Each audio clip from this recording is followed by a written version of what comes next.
Well, good morning, everybody. For them as don't know who I am, if you haven't been here before, I'm John Judge, and I'm pretty much the executive director and chief bottle washer of COPA, Coalition on Political Assassinations. And this is our, what would it be, our 12th annual conference, I think, here in Dallas, a regional meeting.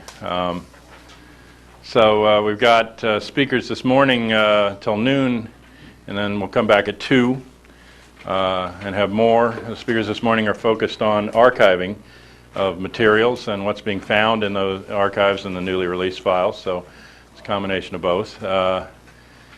And unfortunately, one group of speakers that was going to send someone today to speak didn't, and that was I had asked someone from the Malcolm X Museum.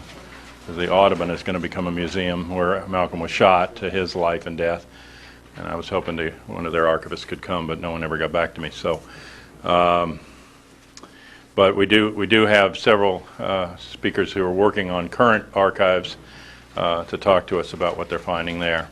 And the first is Ben Rogers, who works on a specific Penn Jones collection, a special collection at the Pogue Legislative Library at Baylor University in Waco, Texas. And on Monday, we're hoping to get a little caravan to go down to Waco and visit the collection down there and look at some of the stuff he's got. So he had hoped to show something on CD, and actually I should ask you about, do you have PowerPoint on your CD? Yeah. Is it possible you could come and hook it up for him while he's, yeah, he can do that. And then, maybe he can start while you're getting that hooked up. But he also said he has handouts with some of the pictures and slides he wants to show. Let me hook this to you, Ben. Directions to the library. If you ever want to come, I'll give you a map. And you don't have to come Monday, but a lot of people run up and down the freeway. At least in Texas, we like to run up and down between the freeway. And you can, these maps will tell you where the library is and where to park. Is anybody interested in this for your archive? Yeah.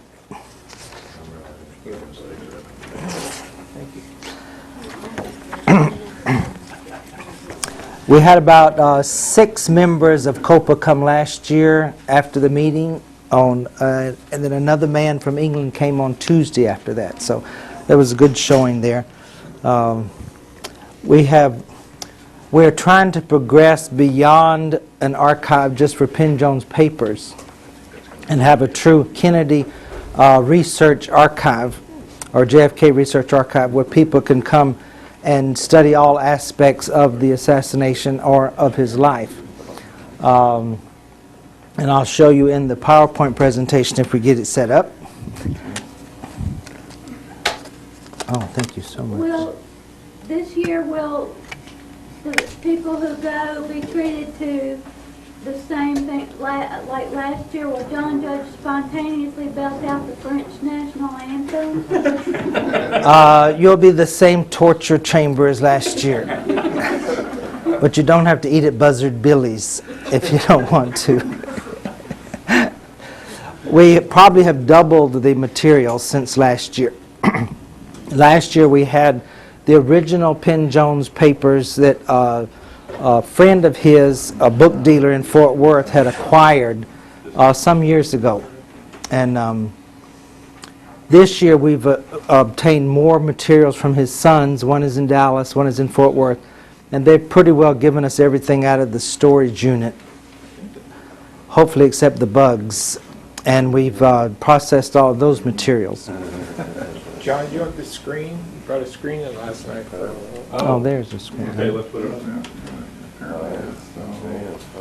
Slight technical difficulties. Wait, this is going straight into this guy though. What, does this one really matter? And you can bypass that probably. I don't know, but this, I don't know if this is powered. Well, looks good. But he said this was input. Let me see here. That's all I know. It's like a toggle switch. Oh, I have some experience with that stuff. okay, good. For your ass. instead of putting it at the end. The Sons of Penn Jones still have some copies of Forgive My Grief. And if you'll send me an email, I will forward it to them under Jones Family Trust, because they've set up a trust fund for that money. And they'll send you information about buying the books. That part they haven't given me. But I told them we would work with them. So in your handout, the big paper is an advertisement for that.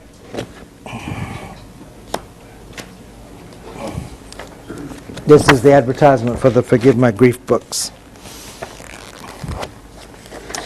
And this is the brochure for our library. We are a congressional archive. We have the papers of 11 former congressmen, several Texas legislators, Lieutenant Governor Bullock, several judges, and then and what this fancy word, ancillary papers is not any of the above, but we have those. We have a large political cartoon collection from 65 to 85, about 30,000 cartoons. We have a 9/11 collection I put together. Libraries no longer keep newspapers. Ours keeps them 4 days and they're in the trash. And then they wait for microfilm to show up. Who wants to use microfilm? So I went to the library on September 11th and said, save me the newspapers for the next week for all the newspapers you get. So they did that. So we have 24 newspapers from around the world for the next week, and we have digitized section 1 of all 24 newspapers and put them on our website. So you can not just read not only the front page, but you can read the whole section of the paper from the London Times to the New York Times. So that's what we do. A political materials library is all we do, is collect political materials. Right now we've just opened a new exhibit on former Texas Supreme Court Justice Jack Hightower, who was 80 in September, and we have his congressional papers. The plus, the top one. The plus has more than the handout. Hit the overheads. You're doing good. Do you want me to go to the next slide, or do you want to do it? Is it open yet? Here. It'll open the thing and we'll have to... It takes it a second.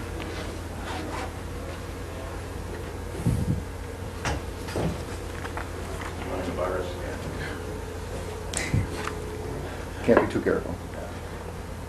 So if you want, Very good. this arrow key right in the corner will go to the next slide. Okay, great.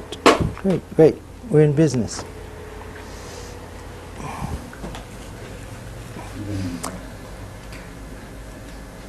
Okay, this is research in the J.F. Kennedy materials. This is a private collection in a private institution. And this is one of the, as you know, anybody in a public institution can go in and do a Freedom of Information request and get anything they want. But most of the people we've worked with want the information open to everybody. And but those who have special requests, like the Penn Jones brothers wanted the World War II correspondence between their parents kept confidential, except with their permission, and that's fine. And people give us things all the time that have restrictions.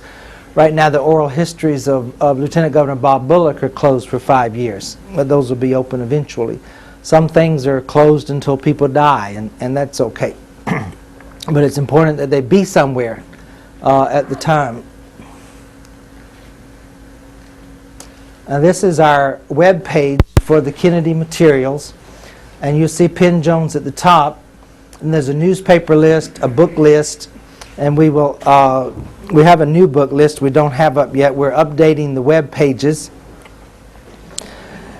and we'll tell you how to get to the book list because it's in our online catalog. If you'll just type in JFK Materials as a title, we've structured it so it will bring up every book that we have on JFK, because we did that as a call number instead of just a subject listing. The call number actually says JFK. So we've put them in a special section of the library. Now, as I talked about before, the cornerstone of the collection was the Penn Jones papers.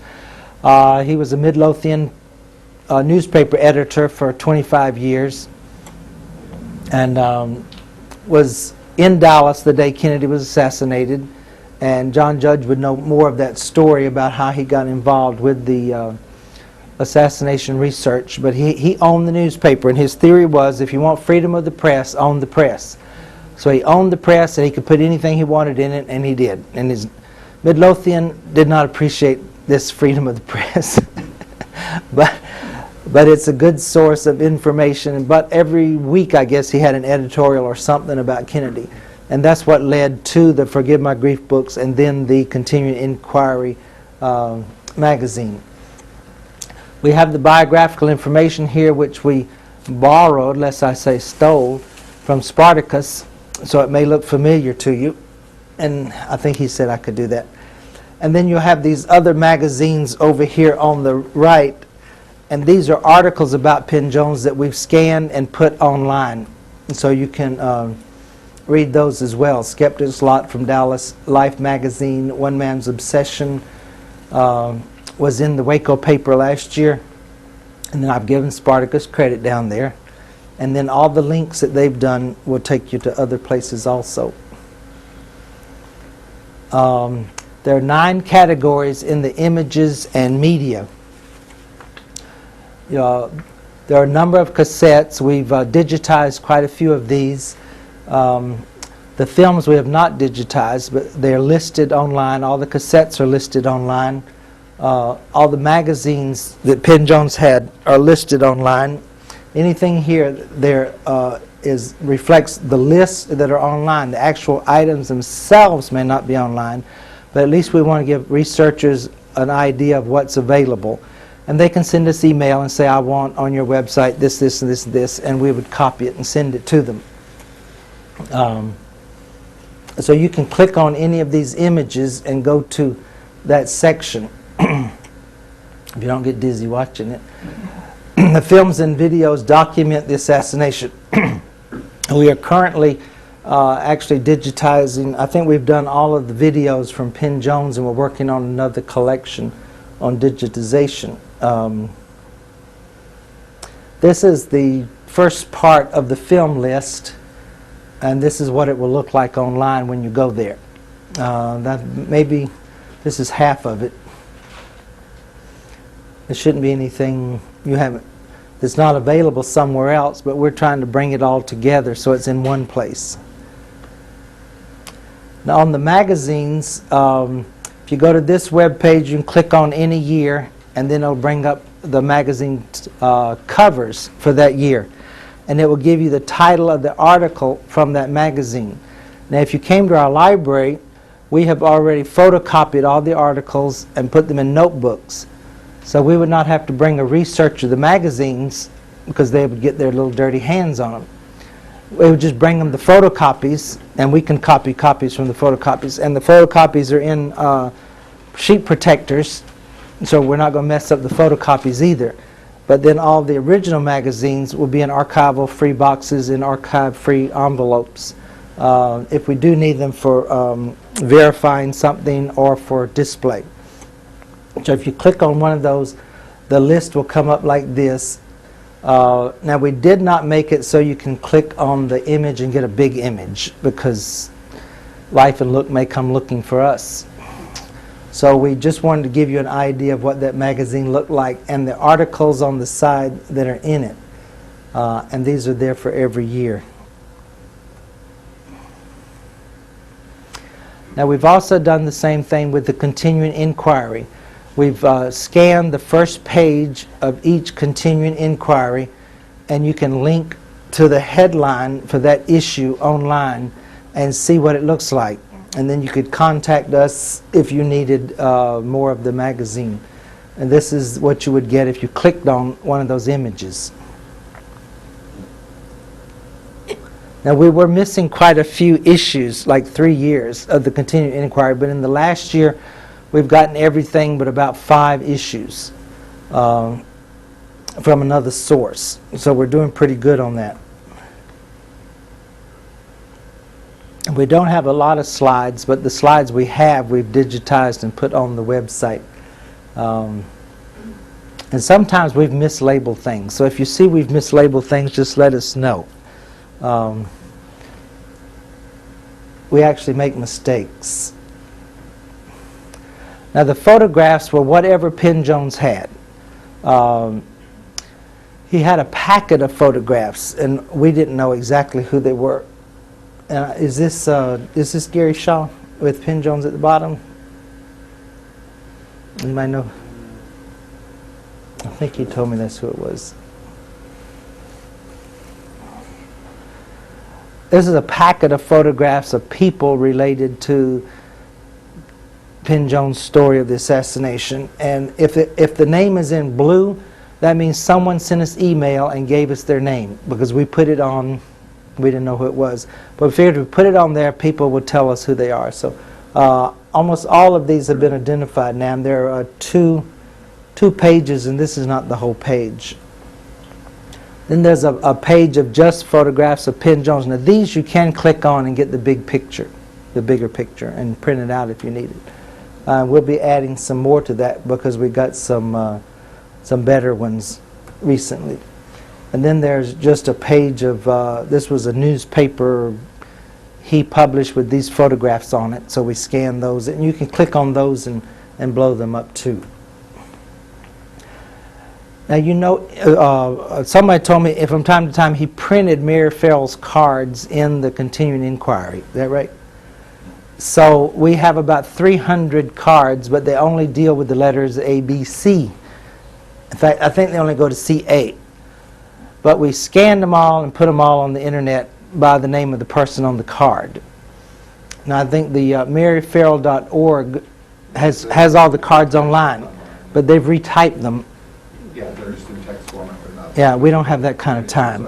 It was quicker to us, and I don't know that these are actually Mary Farrell's cards. Somebody told me they were. But someone said they're similar. There's no identification marks on them in Penn Jones papers. I haven't seen the originals, so I couldn't tell you. Yeah, so I thought it would be helpful to just put them up there and people could see what those three letters of the alphabet look like. And see, this is a manager of the Adolphus Hotel card.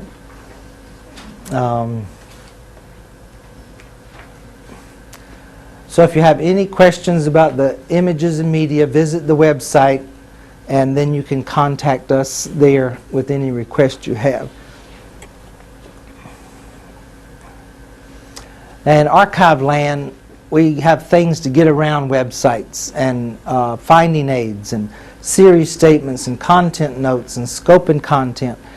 And these are things archivists do to give you a handle on what's available. So if you want to know what's in the Penn Jones papers, you go to the collection statement, and it'll tell you where we got it, what we did with it, where it is. The series statement will tell you exactly what's in each section that I've been telling you about, what's in images, what's in media. Scope and content will go even more detail into the types of material. So a researcher in Minnesota can go to the site, see what's available without coming to Waco, and then send us email with their request. The JFK links is arranged by topic instead of just a straight list of sites. So if you're looking for a particular topic, you can go there. And we probably haven't updated that in a year or so, so it's out of date. Now the outline to the papers in archive land, we create an outline, tells exactly what's in the collection by topic. And if you click on one of these lines online, it will take you to the page in the finding aid that describes what's in there. And this is the book's manuscript page. Penn Jones had a lot of just onion skin carbon copies of things. They weren't all published. And this is a list we had from the first load. There's also another list we got from the sons of manuscripts that were on onion skin. Some of them we have photocopied and made better copies of. There's a autobiography of Penn Jones he wrote in 62 or 3 before the assassination that's in there.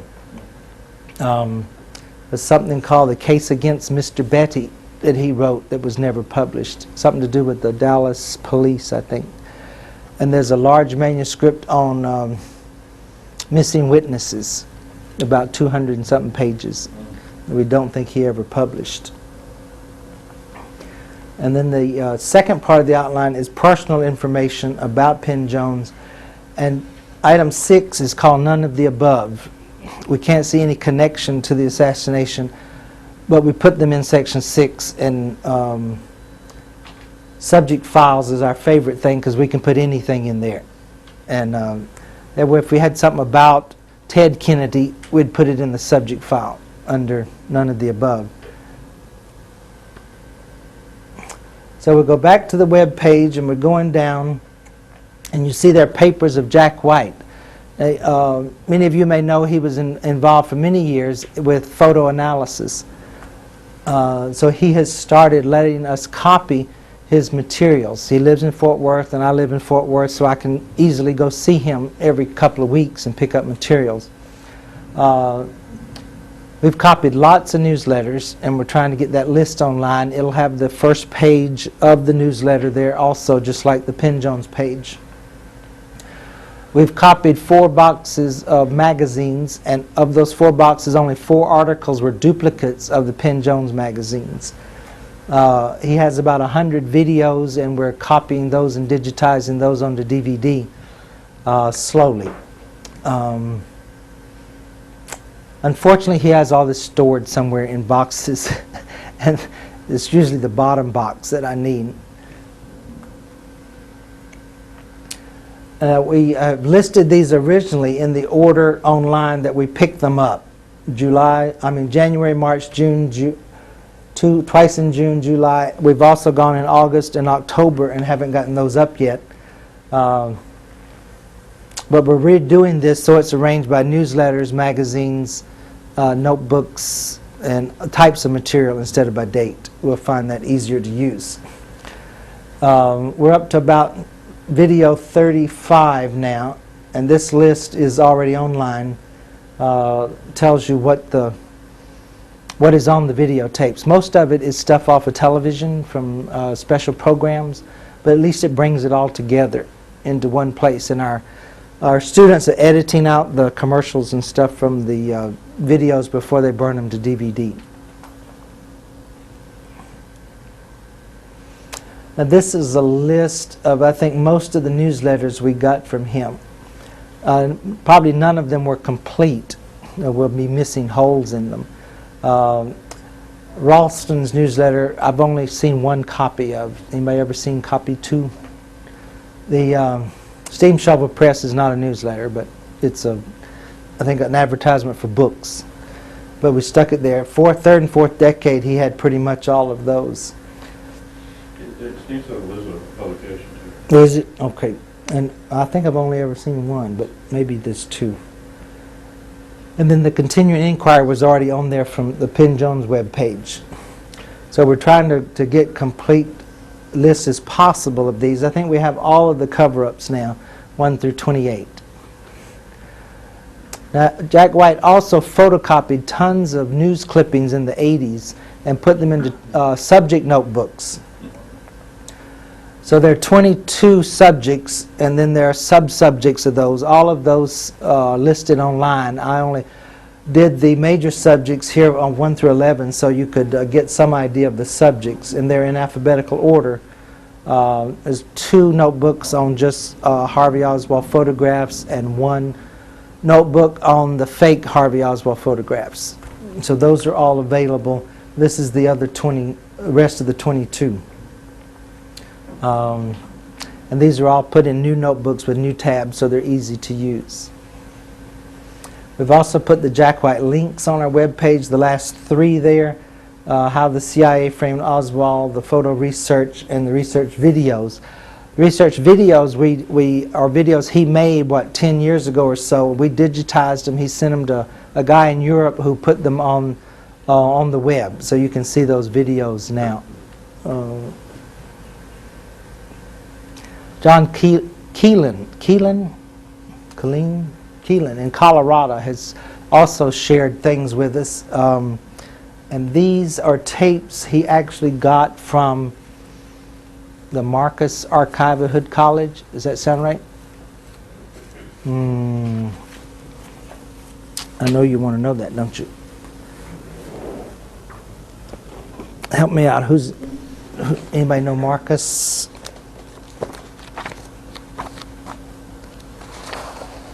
Raymond Marcus Collection at Hood College is where these CDs are from. No, that doesn't ring a bell with anybody. That makes sense. That's where Sylvia Maher and Yeah. Carl Weisberg. Raymond Marcus did the early book on the bullet.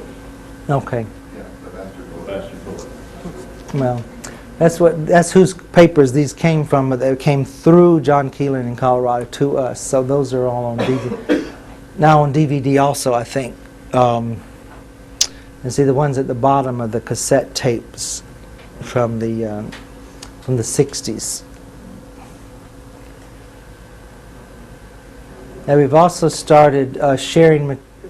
Gary Shaw has also started sharing materials with us. He's not too far from Waco, so I can also run up there and borrow materials. We've already copied pretty much 20 years of the Grassy Knoll Gazette, and now we have another box of newsletters that we're copying from him also. The things listed in the slide are not newsletters, but extra things we got from him. Not that I can read it, but it's in your handout in very small type. The last person we received things from is Dr. Robert Platt. He was a friend of Penn Jones, who was a professor at Tarrant County College in Fort Worth. And he had Penn Jones come to his class every year for, probably 10, 15 years and do a lecture every year. And Mr. Platt travels some with Penn Jones on his engagements. But after he retired, he opened a used bookstore and political memorabilia shop in the Fort Worth Stockyards and sells things from there. And about 2 years ago, he started giving us extra materials, probably 2,000 books so far, and then a lot of political memorabilia, political campaign stuff that we arrange by candidate. He's particularly liked to collect stuff on FDR, but he had a lot of JFK materials, and so we've arranged that into 7 subjects: books, magazines, newspapers, reports, newsletters, campaign materials, and media. So that list will be online for you to access also. He had things like an old LP of the Vaughn Meter comedy routine about the Kennedy family.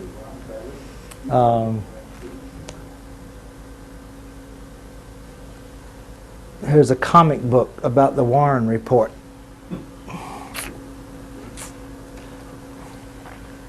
So that brings us back to the web page, and we will be adding bars along there for Gary Shaw and Bob Platt, and then you can have your papers archived too, and we'll put your name there and link them.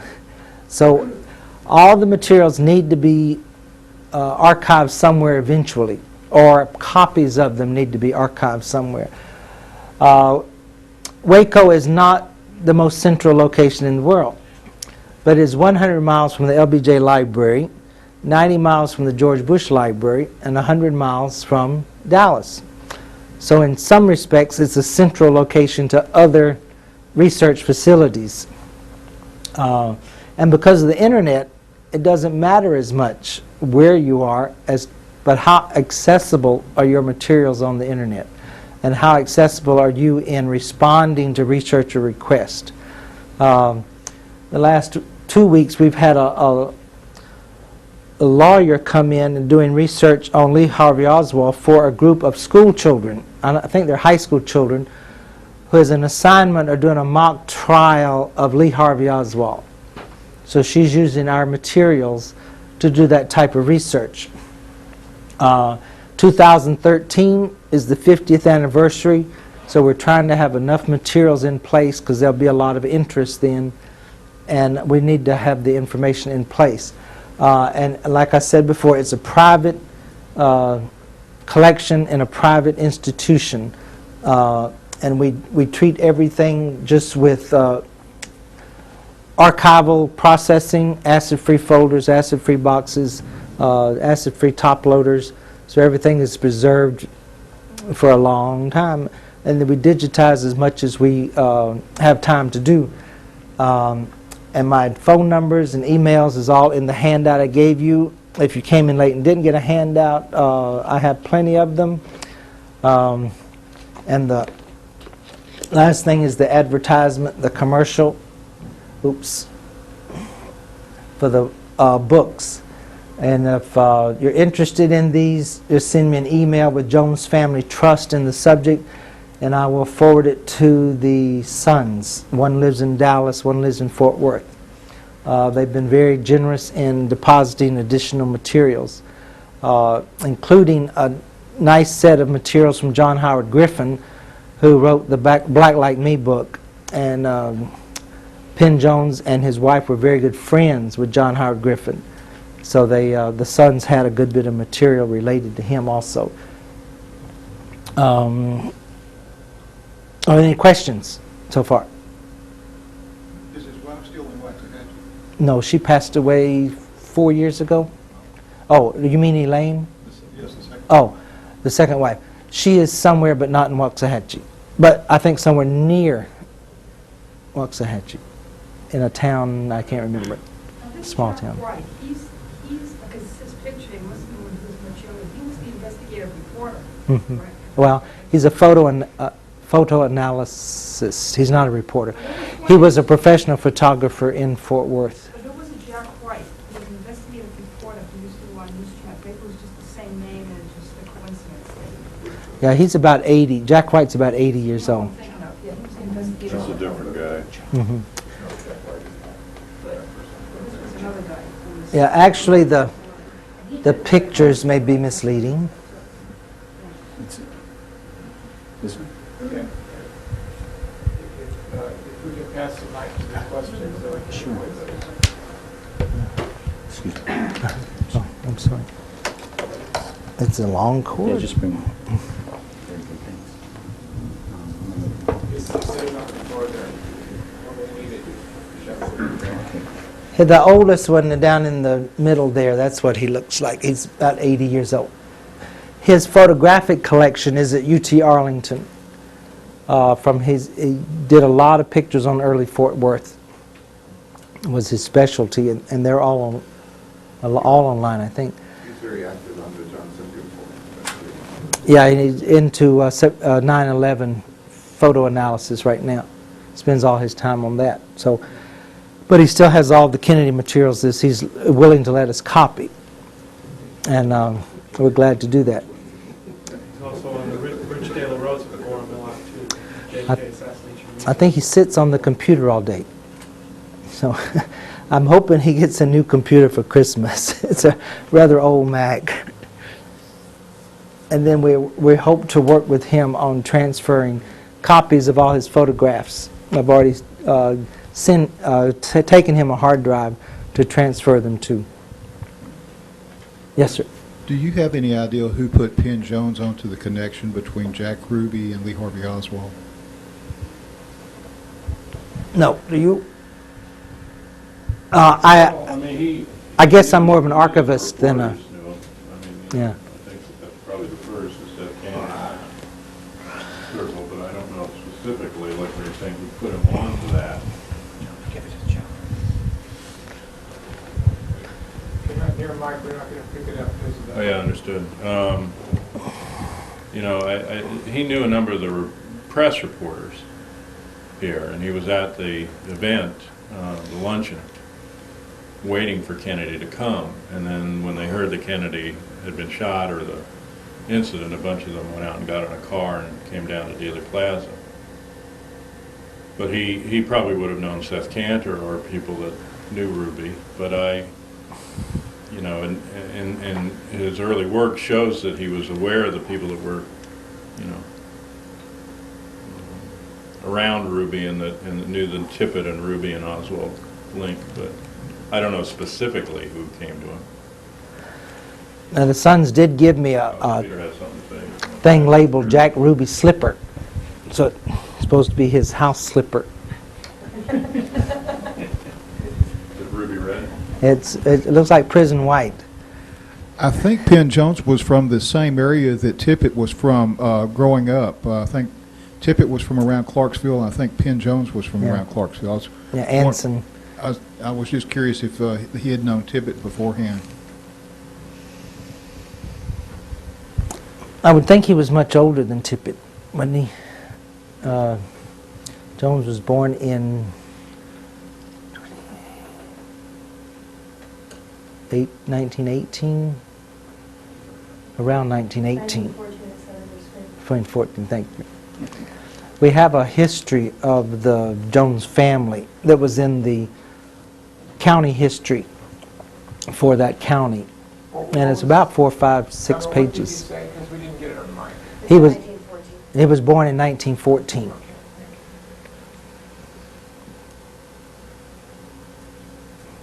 You waiting to say something, Peter? No, and But we have even his college annuals from a little school he went to in Arkansas back about 1932, 33. And then he went on to University of Texas after that. Hitchhiked, I guess, on trains out to the Olympics in Los Angeles, somewhere along there. And then he came back and went into the Army. So we have all his Army records and materials through 36th Infantry Division, it's artillery, one of those divisions. He kept a lot of stuff on that.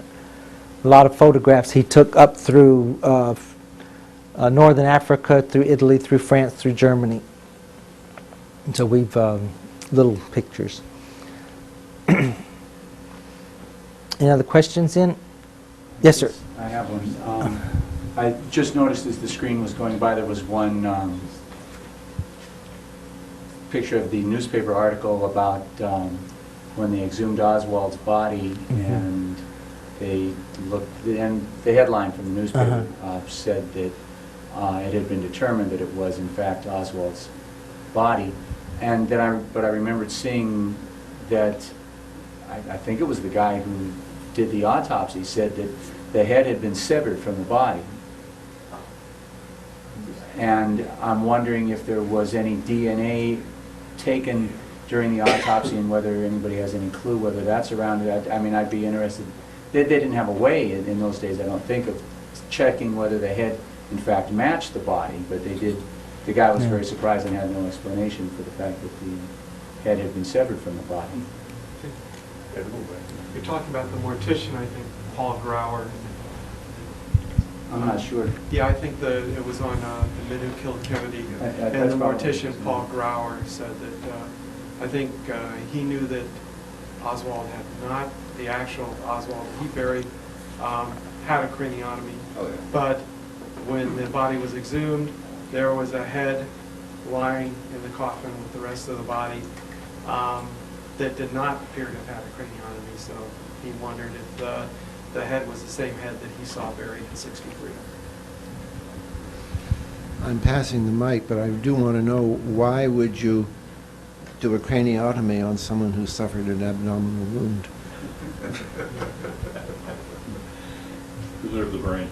I think the answer to that is that when you do an autopsy, you don't leave anything out. I mean, they were, I think they were absolutely autopsying Kennedy's genitals and everything, and he got a lousy autopsy. I think they do the whole thing, don't they, when they do an autopsy? No. Oh, really?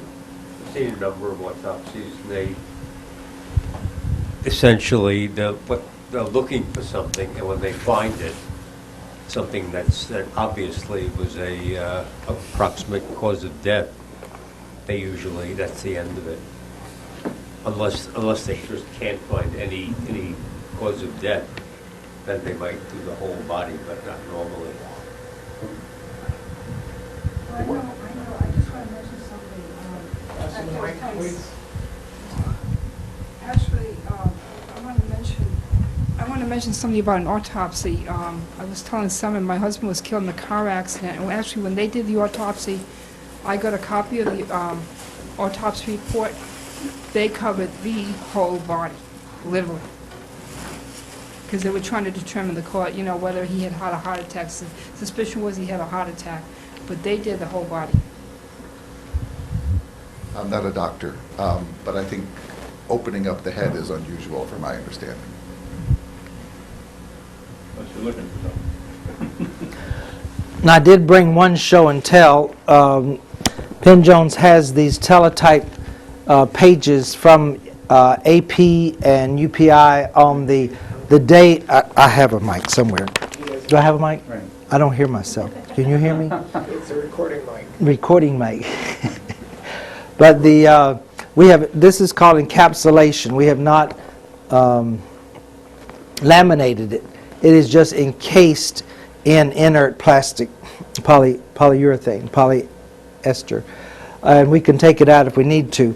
But these are very long rolls of paper that Penn Jones had with all of the UPI and AP releases from minute by minute from the Kennedy assassination that go on for about 12 hours. So there's about 12 sheets of these, and this was the shortest one. Most of them are very long. And some of them were falling apart because they're, 45 years old. So I figured the only way to preserve these is to put them in the plastic, and then they're very flexible, and we can scan it. You know, we can do anything else with it. So that's the type of material we have. And you're welcome to come to Waco anytime, really, and look at it or contact us online about what we have. How's it funded? Poorly.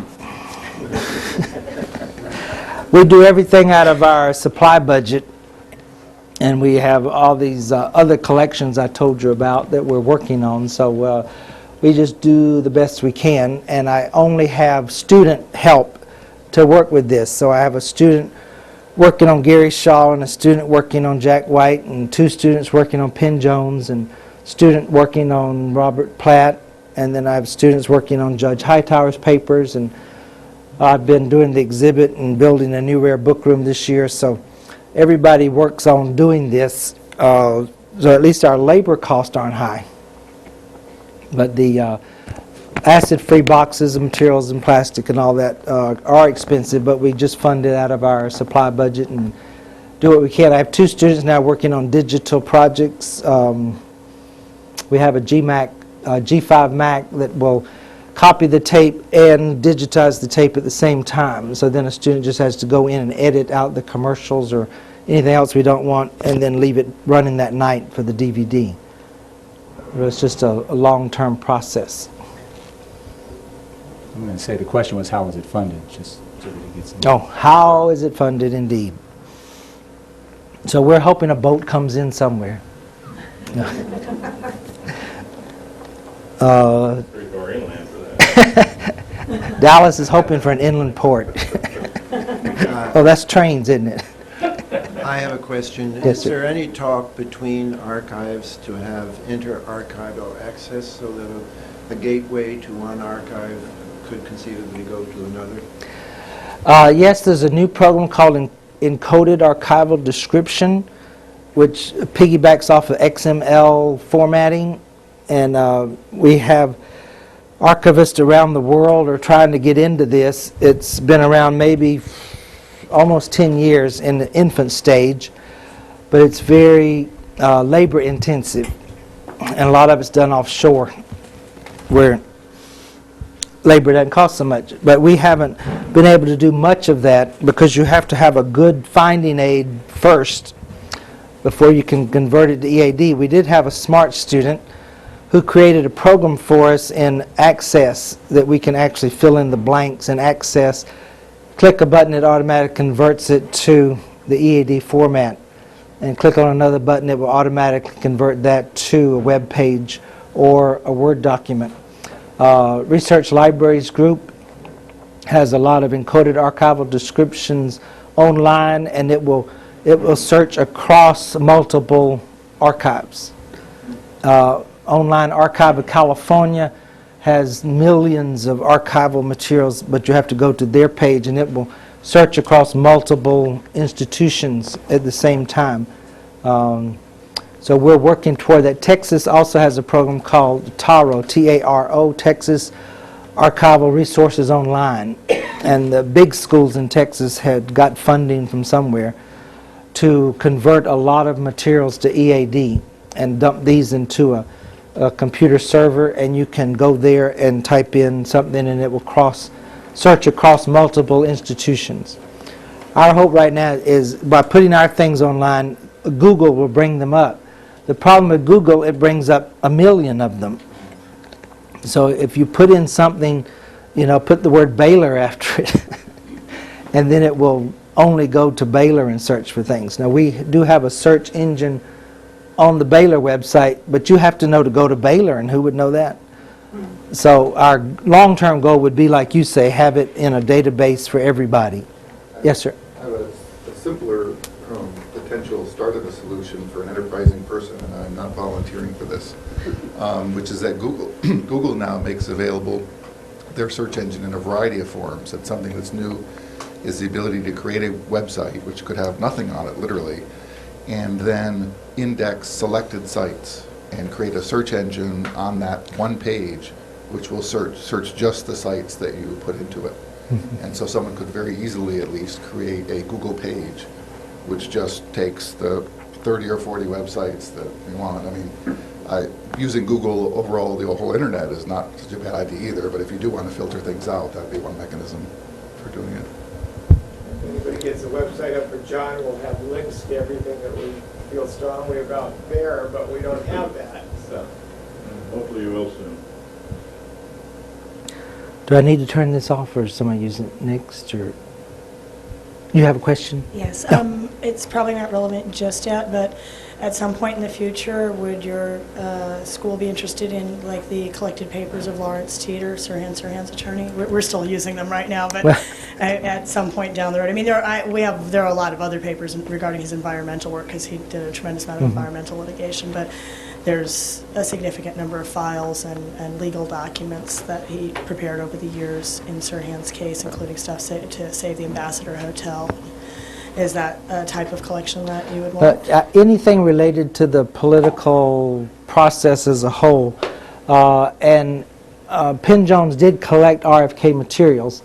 In fact, he printed this huge poster, maybe 2 big posters on RFK, showing different scenes in the assassination process, trying to document that. So it may be something that would fit in our collection, or there are a lot of schools also probably in Los Angeles that would like that, like Stanford.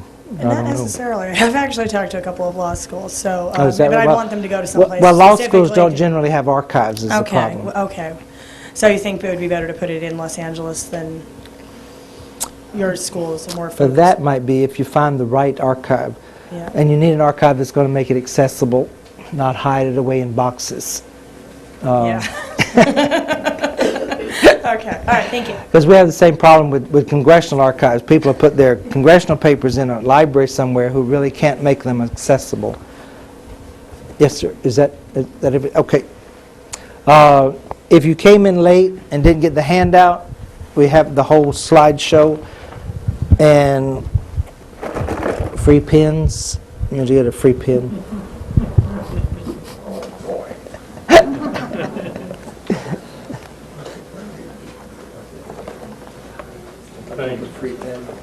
Great.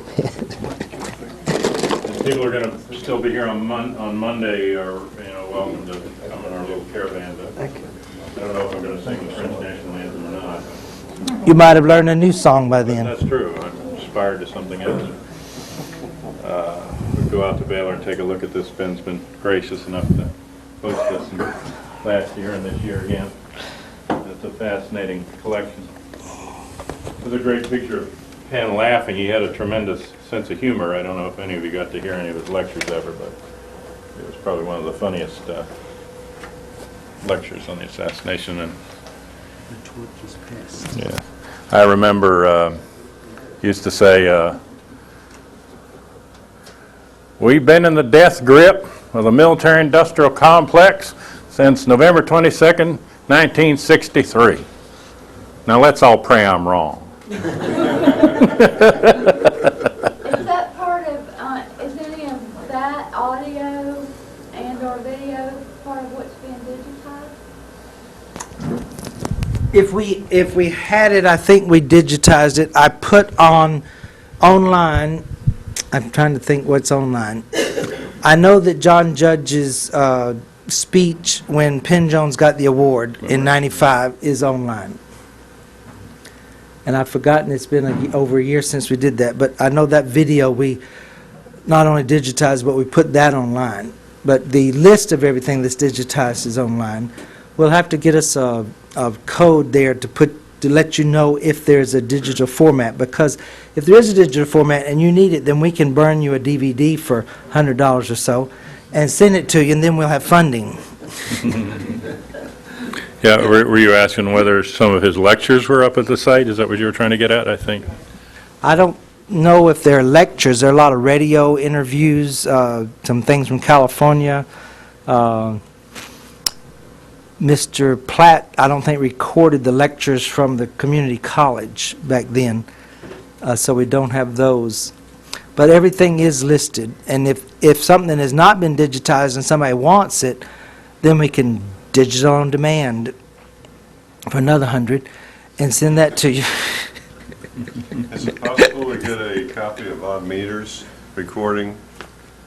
Von Meter, when he was doing the impersonations? Does anybody know if that's a violation of copyright? Probably, it's an album, but I think it's possible to get the album still. I mean, We Amazon. have at least two copies of it from different sources even, I think. Yeah, it would depend on his permission. But is he still living? We could, probably, we could Research make that. it, and then the problem is if you wanted to reproduce it or something illegally, see. I think that's the problem. You don't have to contact anyone either. There's a record company that would still own, that's probably still in business, probably a major record company, and you can purchase it from them, I'm sure. We actually have a meter record of the Johnson family, too. Yeah, well, I also saw just recently, I don't surf much, but I saw it was either YouTube or the Google video, and I was looking for videos of Penn Jones, that's how I did the search. But there was a videotape of Mark Lane walking along with him and interviewing him and talking to him about the issues and those things. And somewhere I either have or have seen a full lecture of his at one of the universities. If I could dig it back up, you know, glad to pass it on. So, but I guess if Rex is ready to do his piece, we'll move on to that. And Rex, longtime researcher and investigator, and also a lot of technical skills. So he started digitizing all of this stuff a few years back and scanning in the records that were being released under the JFK Act. And he's helped the Assassination Archive and Research Center do CDs of the medical records and other kinds of collections of records, focused ones, and get those out. And then more recently, he's tied up with the new Mary Farrell. Not tied. Yeah, tied up. It probably feels tied up, all the work you do.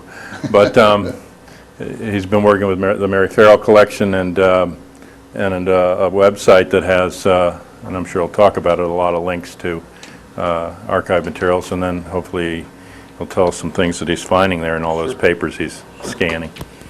So Rex Bradford. There's got to be something in there. Is my CD still in there? Yeah, I'm trying to get it out. I think it doesn't want to get rid of it. I noticed that. It's attached to it. Thank you. Sure. Yeah. Hello. I'll talk first, and I have slides as well. The lights up. Blinds. Okay. What's that? Not sure. Okay. All right. I'm Rex Bradford for people that don't know me, and I'm getting wired.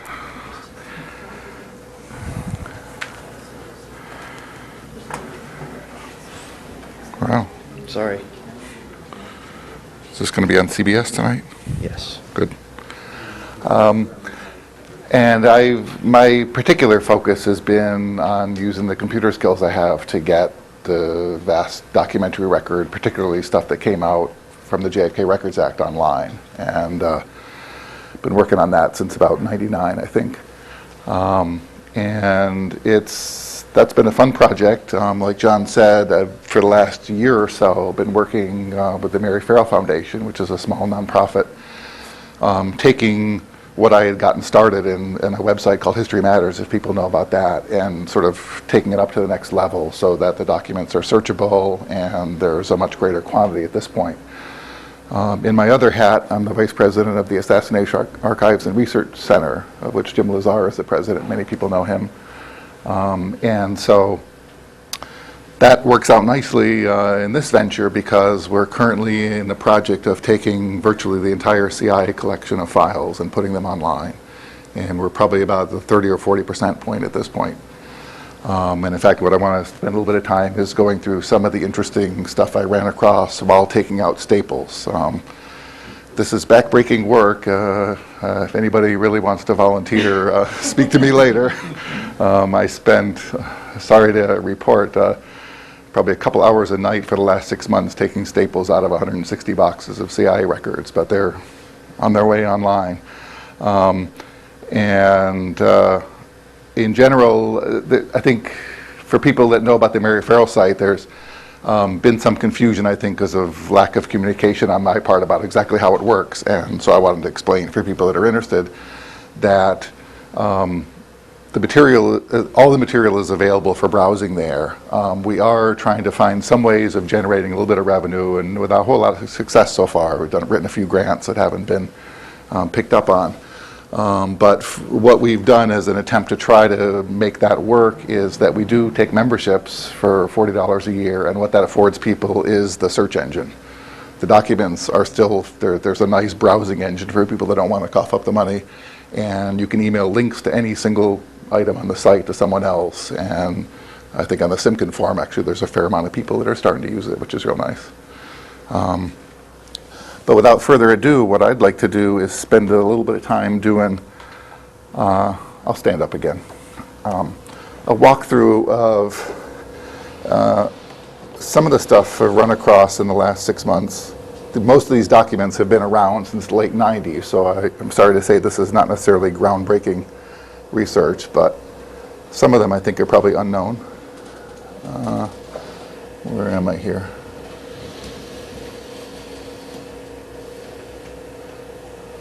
Oh, sorry. And this is, you know, many people know that the CIA has a relationship to the assassination of some form. And this is not a talk with an overarching theme. The methodology is go through boxes, take staples out, and say, oh, this is interesting, and make a note and look for it later. And so I wanted to show a few things about that. And first, I'd like to introduce the collection in general for people that are interested in stuff in the CIA files. Tell you a little bit about sort of the lay of the land. If anybody is doing active research or writing a book on the not too secret war against Castro, there are voluminous files in there about the people, you know, subject files and personnel files on all the people involved. I think operational files is a mixed bag. There's not a great deal of that, but a lot of it leaks through.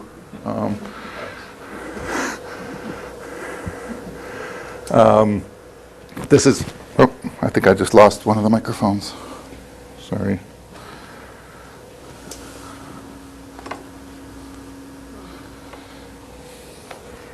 Okay, well.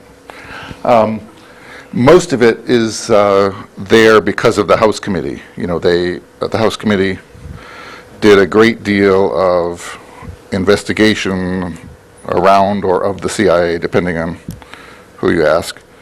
And most of the files are things that were shown to the House Committee and then put away in a so-called segregated collection.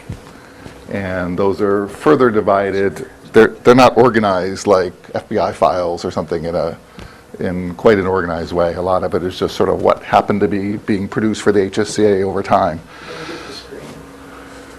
Oh, okay. Maybe I'll sit down and talk. So the first three sets of boxes, they are basically all HSA-related stuff. Then there's the Oswald 201 file, which became an assassination investigation file. And then some other particular files, Office of Security, the Latin American Division, which has a lot of interesting stuff, sort of more recent stuff about the anti-Castro operations. The last one is interesting. This is actually something that's already fully online, and I did a DVD set a few years ago. It's sort of, I don't know a great deal about it, but Russ Holmes was an archivist who happened to be in counterintelligence and sort of kept the JFK assassination file on behalf of the CIA for their own internal use. And there's a lot of overlap between that and the other stuff.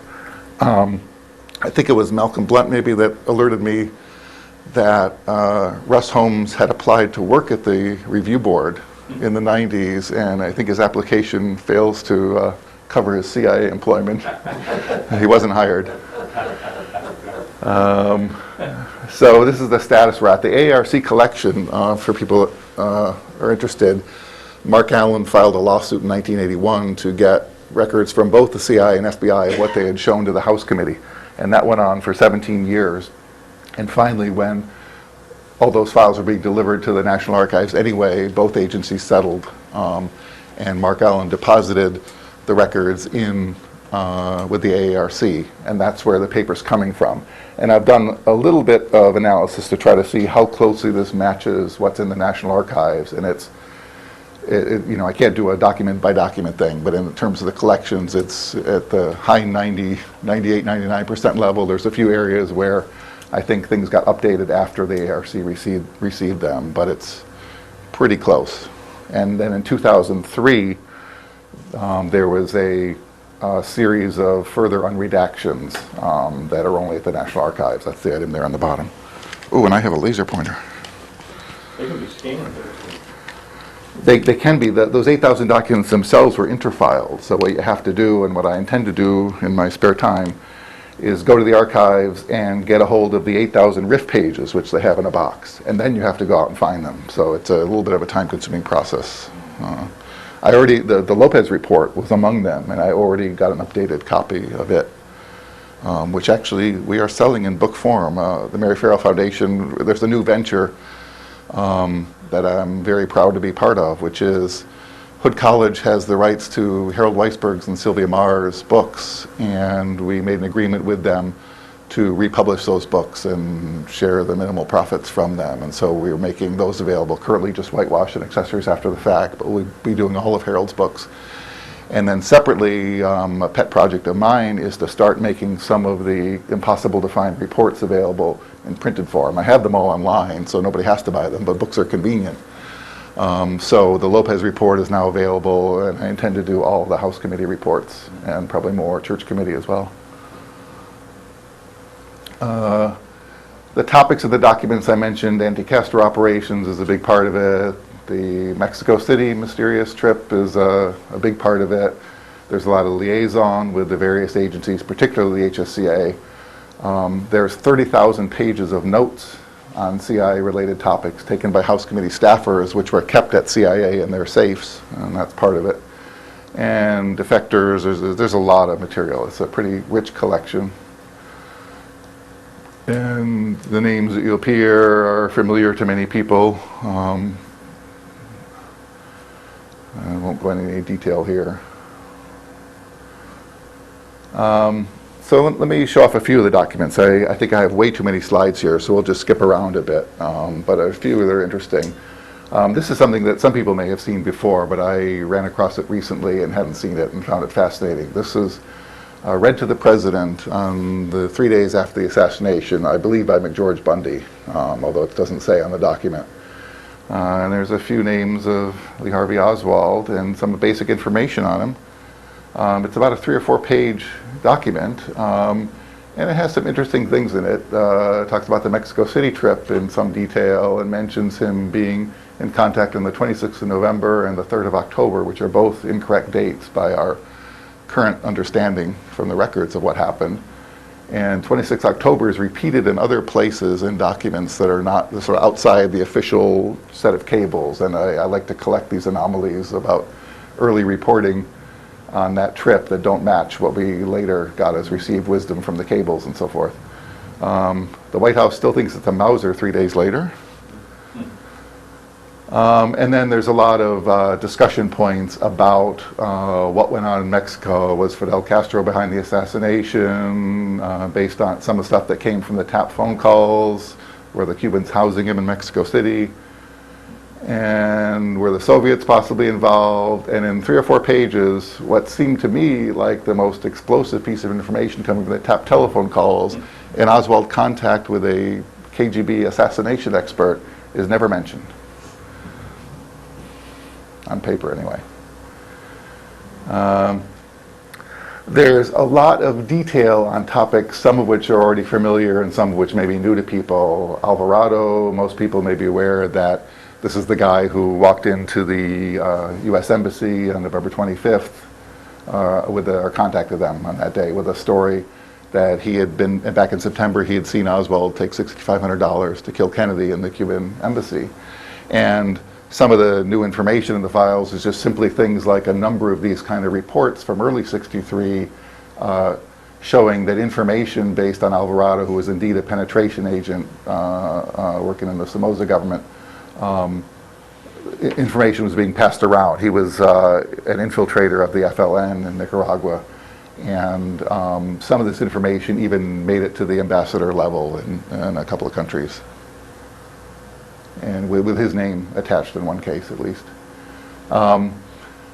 There were a lot of stories of communist conspiracy bubbled out of Mexico City, and this is now known to be a major factor in the federal response. Lyndon Johnson calling people on the phone and saying 40 million Americans are going to die if we go to the war with the Soviets, and we got to, put a lid on this thing. And I think there's many indications that there are other stories that never appeared in the record we have today. And this is just one that caught my eye, where Ambassador Mann on the 26th down in Mexico is being informed of yet another story of a news photographer who claimed to be on a bus with Oswald, whose baggage included a rifle and a leather case down in Mexico. That should say U.S. consulate in Guadalajara. I'm sorry, Guadalajara. It's being sent to Ambassador Mann from Guadalajara. Consulate in Guadalajara, not an embassy. Okay. Glad Peter's here. This one is also related to Mexico City, and I found it kind of fascinating. I'm not going to go through the details, but there's a guy named Larry Keenan, who people may know about, who, when Ambassador Mann in Mexico was shouting to the rooftop, sending telegrams up to the White House and State Department, that we've got to get some help down here, we've got a communist conspiracy, we want to confront Alvarado with Sylvia Duran, who dealt with Oswald, and get to the bottom of this nasty commie plot.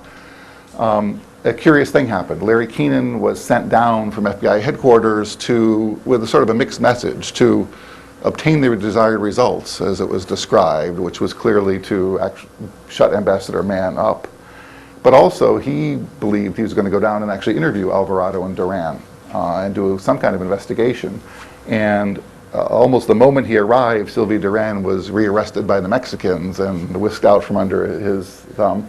And then what this document describes is on the 28th, when Keenan was actually down there sitting on his hands waiting to interview Alvarado, who was in CIA hands, a little back and forth back in Washington went up, where Papich of the FBI is saying to the CIA, well, Alvarado is your source. And they're saying, no, he's not our source. And there were phone calls back and forth all morning on the 28th, until finally J. Edgar Hoover steps in and says, fine, he's ours, and we direct you to turn him over to the Mexicans immediately, which happened at 2 o'clock in the afternoon. And Larry Keenan sitting there, and boom, off goes Alvarado, and he's no longer going to be interviewed. And this is part of what we now have a pretty good time frame for, of the clampdown to shut down the allegations in Mexico. On the 27th, the day that Keenan arrived, Win Scott sent out this memo to all station employees to stop talking about who killed Kennedy, otherwise that he'll send them to Washington and recommend their dismissal. So there's a lot of this kind of detail in Mexico City, which is interesting. Let's see. Let me skip ahead a bit.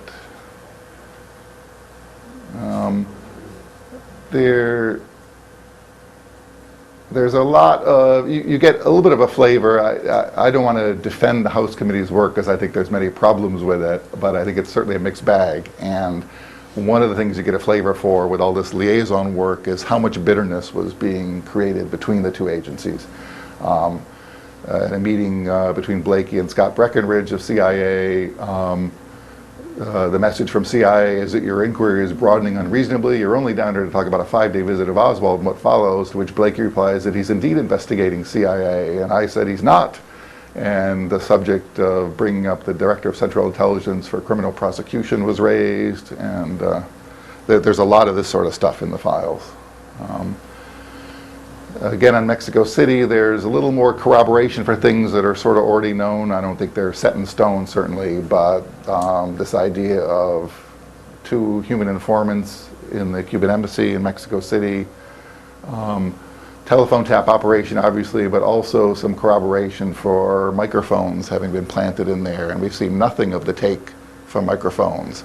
And the documents which talk about them are pretty imprecise on time frames, although there's certainly indication that at least some were planted in the embassy.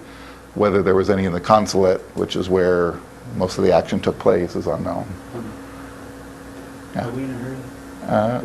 Should I hold the question? Or? No, feel free. The, this is an open-ended talk, and I'm not going to show everything anyway. You just went by a thing that said about somebody suggesting we hold the director of CIA in contempt. Right. Would that have been George Bush that they were speaking of? Which director of CIA? Stansfield Turner at this point. At that point. Yeah. Carter Yeah. command.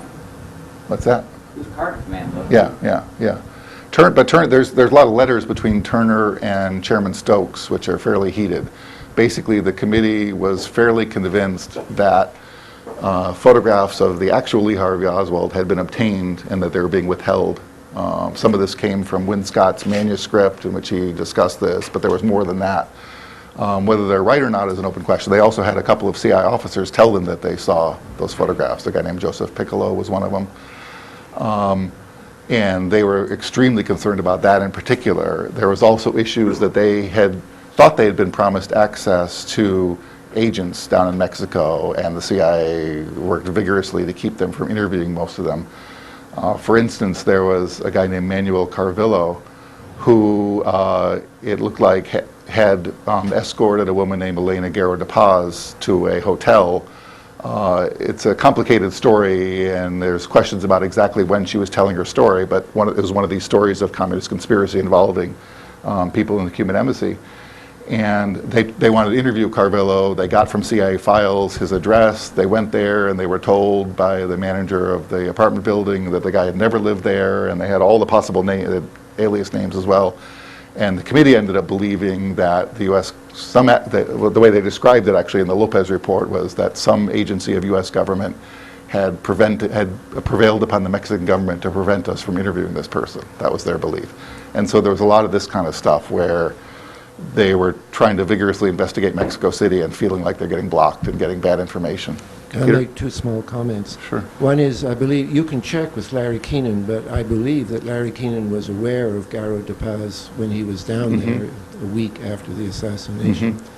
And another point, that what interested me in the Lopez report, where there's a brief discussion of the frustrations they experienced, that the DFS officer who was escorting them around and escorting them badly was Miguel Nasser Aro, who was later protected by the CIA and the FBI. He was indicted in San Diego and was head of a car smuggling ring, and the FBI reported on behalf of the CIA that he was one of the top CIA assets in the whole of Latin America, not just in Mexico.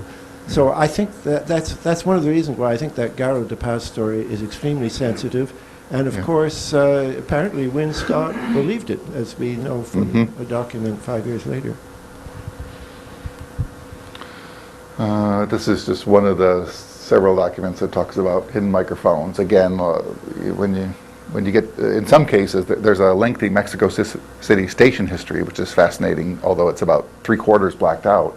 But what leaks through is the clear impression that the Cuban embassy was a target which was covered in many, many ways.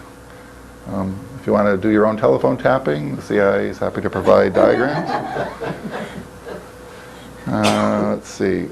It's interesting, some of the things you find in these files that you would think would be found elsewhere. I haven't done an exhaustive view of HSA files by any means, but I did at one point request and receive all the boxes of executive session transcripts. And I found one in the CIA files, which was not in that set from the Sprague era, which is interesting. And in fact, it was discussing some of the most sensitive information about the information they were getting from the telephone tap stuff. So I'm trying to give mostly a flavor. Again, I'm not trying to tell a coherent story here, and Mexico City is just one aspect, although a fairly big one, of the records. Let's see. There's more interesting things on telephone tapping. Scott and Allen, who were two journalists in Virginia who wrote a lot about the Warren Report and reported from apparently right-wing sources, a lot of stories that were embarrassing to the Warren Commission during its tenure. During 1963, they were subject to telephone tapping. This shows up in Weisberg's security file, of all places, because he was a friend of one of them. And it's curious whether that might have continued in 64. There's a lot of, indications, I guess, that there was a lot of tapping going on in 63 and 64, and we certainly haven't seen any of the take from it. This is one of the articles that those guys published that had information that wasn't generally known. This is just an oddball one that I thought people might find interesting. ZR Alert was, it's a discussion, internal discussion in CIA that the House Committee is about to stumble upon a Project ZR Alert involving the use of hypnotism in certain operational situations. And the reason they might stumble upon it is because this was going on in Mexico City in the summer of '63. And so they might see it in the files that are being done. And this is the only thing on this project I've seen, so I couldn't describe it for you.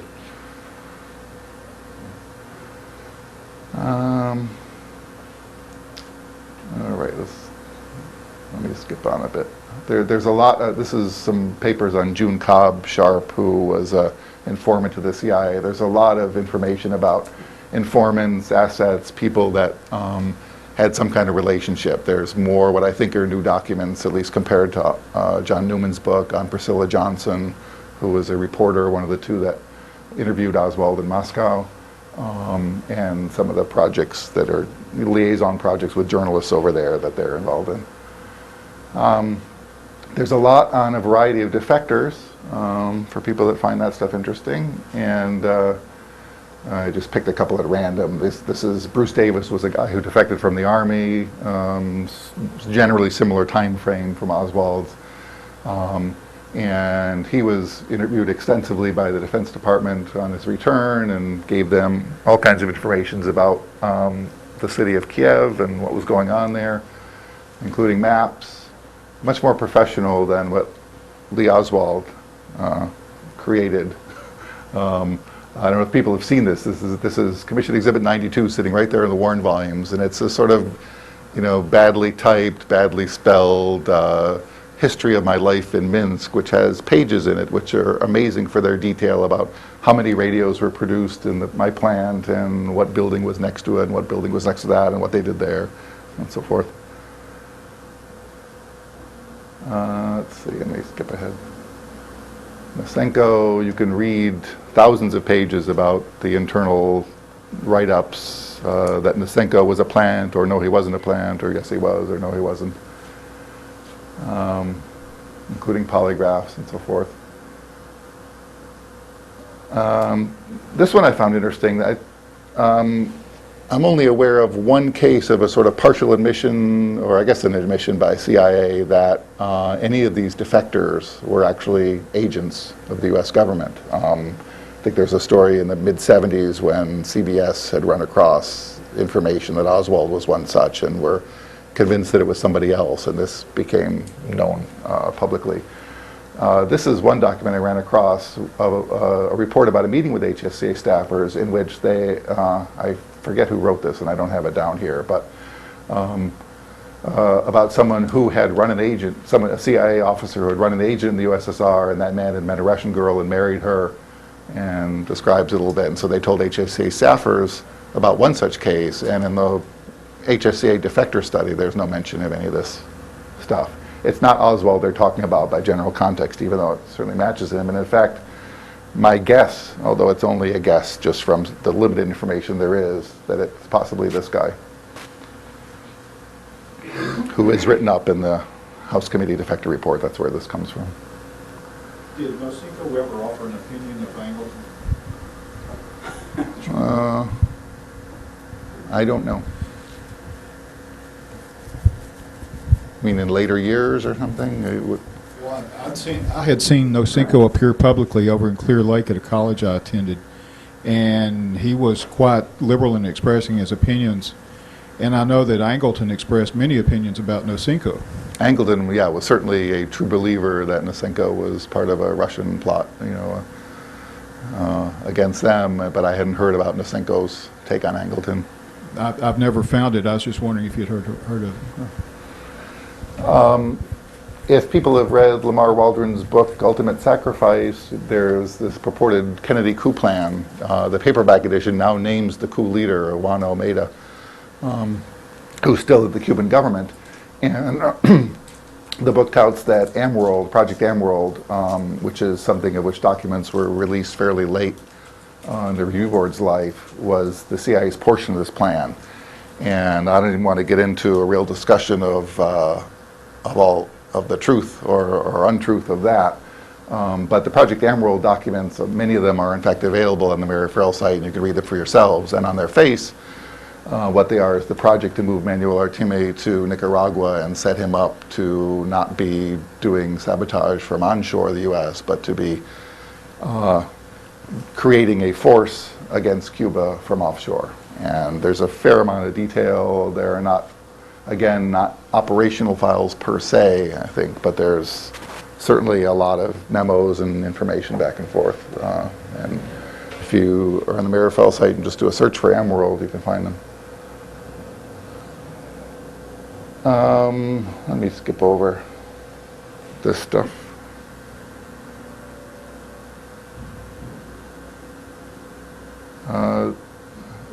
There's some interesting, MLASH, people may know, was in mid to late 63, was yet another coup and or assassination plan involving a fairly high-level Cuban named Rolando Cubella. And there's a little more detail from stuff that I had seen before, at least, including him naming other people that were part of his group that would be involved in a coup. And just again, on the level of detail, the CIA has kindly provided an English version of the transcript of the trial of Cubella a couple years later when he was arrested by the Cubans. And this was a fascinating little note I found that literally is just this. There is no from, there is no to, there's just a piece of paper that has only this on it.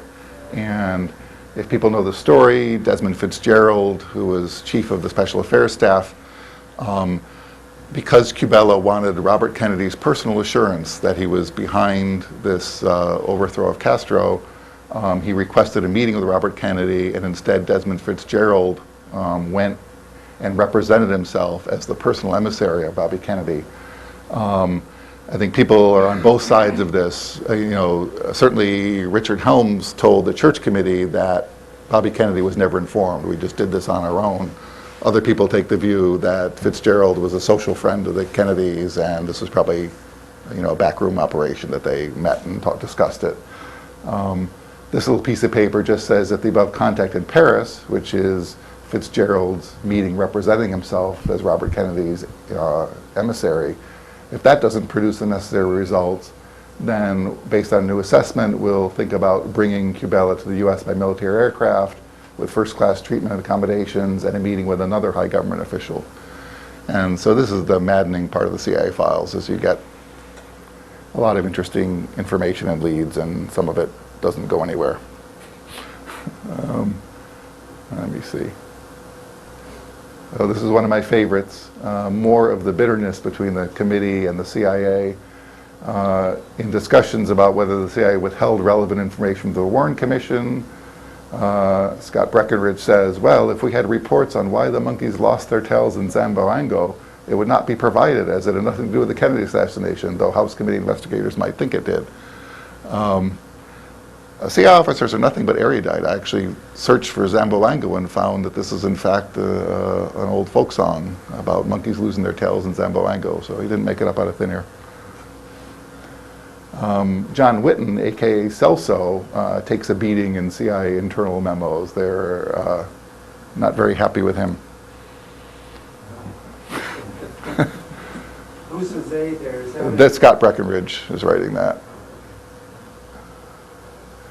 One of the saddest set of documents that I found in the whole collection has to do with Martin Luther King. You know, people may know the Martin Luther King files of the House Committee are still withheld. Cynthia McKinney and John Kerry in the House and Senate introduced MLK Records Acts, which haven't gone anywhere at this point.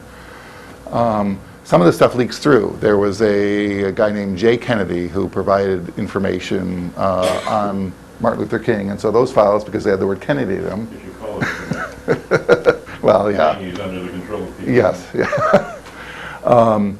This particular thing is a copy of literally trash pickings from when King was in Miami. It's a copy that happened to make its way to JM Wave, although I don't think the CIA was doing the actual sweep. It's probably FBI, and they handed a local copy off.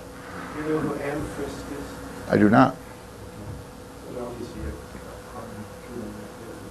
Yeah, the Cuban prefix is interesting, isn't it? Yeah, and Jay Kennedy talking about all the communist stuff related to King. You know, what's not shown here, there's some amazing papers that I probably can't describe very well because I only read them a couple of years ago. But when the People's Campaign of 1968 was, you know, being organized, there are some papers flying back and forth in CIA in March in which they're treating this upcoming event with apoplectic visions. This is taken very seriously. People in Washington, at least some, were extremely worried. Hey, Carlson couldn't be here, does the King Records, collection at Stanford, and is doing the King Papers. Said that he would like to include those documents, Sure, can you put him in touch with me? Yeah, that he wanted to put them in the volumes if he can get provenance on them. Okay. Okay, sure. This is an example, I guess, of how far maybe we haven't come in 30 years, which is Senator Schweiker appearing on public television in 1976 saying that the Warren Report has collapsed like a house of cards and discussing the senior intelligence officials who directed the cover-up. And that's a U.S. Senator 30 years ago. Let's see, just about done here. I'd be happy to answer questions because we've only done a smattering. This is just, in the 1990s, many KGB agents came in from the cold with stories that Oswald was one of our agents, or no he wasn't, you're crazy, or yes he was, or no he wasn't, and you know, most of them are not worth the paper they're printed on. Many of them, of course, Oswald wasn't, but Marina was. And a few of them are kind of interesting. I don't know, I haven't looked up Stanislav Shukevich, but at least in 1992, apparently he was the head of Belarus, and made a comment to someone at one point that he had actually been working at the Minsk plant and had given Oswald Russian lessons.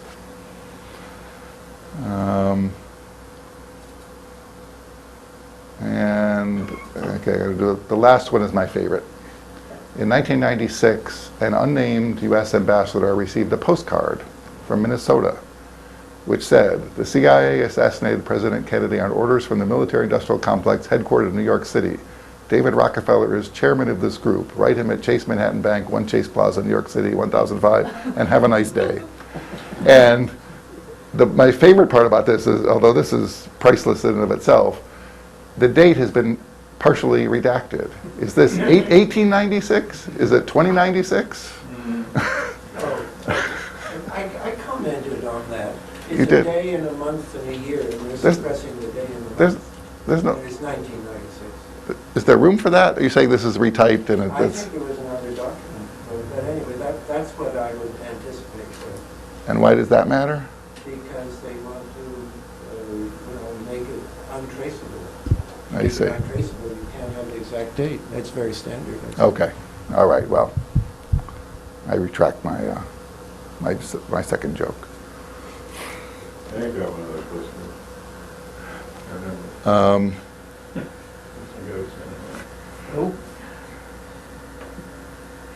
Anyway, so this is a major project, like I said, that will probably be at it for much of the next year, getting the rest of the collection up.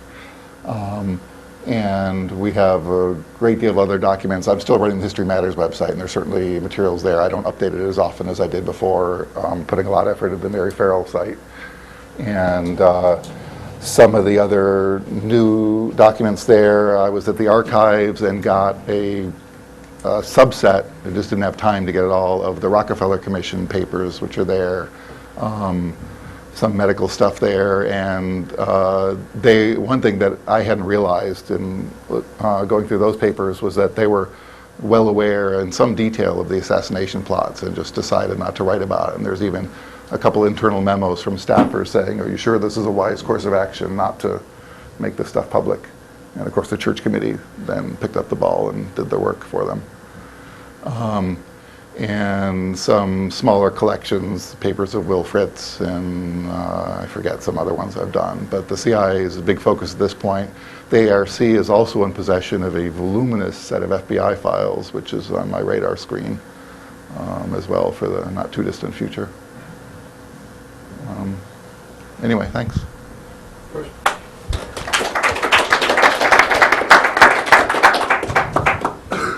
In the book Regicide, they published some documents that are purportedly CIA documents.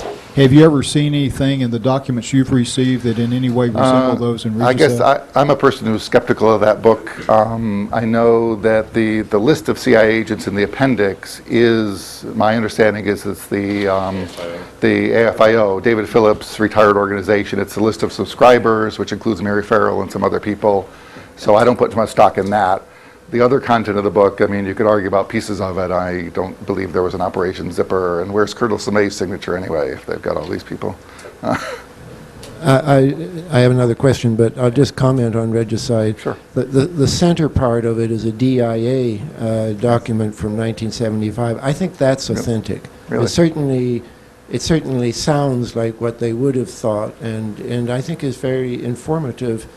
Whether it's genuine or not, but I think it is genuine. Well, I think there's three parts of the book. There's that, there's the Operation Zipper sort of towards the back, and then there's the supposed Russian or Soviet report as well. Although that one, to me, when I read it, it's a mechanism to explain the Warren report without having to quote the Warren report. I mean, that's the way it reads, so I viewed that one skeptically, but I don't know if you have comments on that. My question is, how do we explain the unredactions? Are they required by some law to proceed with the unredactions, or is it? Do you mean there's officially a schedule for unredactions. Yeah. My understanding is that by 2017 they're all supposed to be lifted. There are others which have dates on them, but the problem is enforcement. For instance, I think 2001 was the date when Celso would turn to Witten across this vast collection, and to my knowledge, nobody's done the work to do that. I certainly see in the archives documents with Celso on them, for instance. But this was an agreement between the ARRB and the agency? Or? Yes, I guess I don't know the exact legal status of that agreement,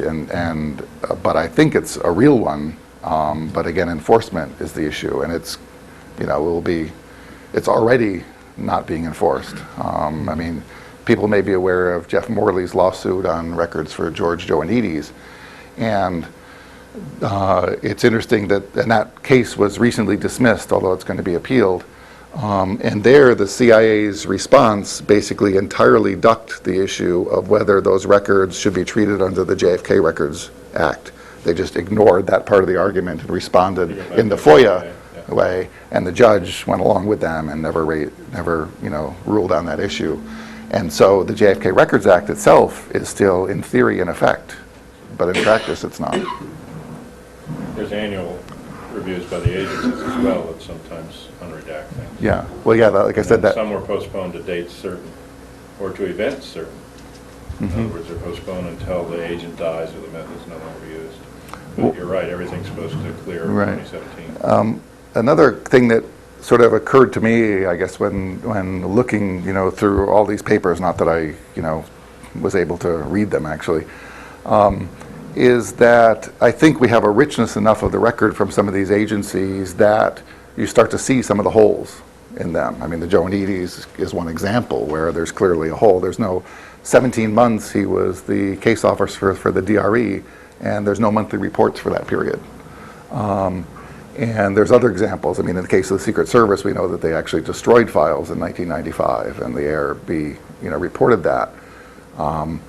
But there, I think enterprising people might want to try to map out the landscape of what ought to be there at this level of detail and just isn't, as one way of finding out both what might be requested or at least where the skeletons are. I believe Angleton had an assistant named Claire, possibly Petty, who he assigned to find the mole in the CIA, and then after years of arduous work, the assistant determined that the mole was actually Angleton, and it was a voluminous report he submitted. I wondered if that's been declassified yet. That's a good question. I don't know the answer to that. I haven't seen it, but I certainly couldn't say authoritatively. Pat? I was wondering, we're both from Massachusetts, I know Right. that. How much, if any, how much, if any, of this material on JFK did you find at the JFK Library in Boston?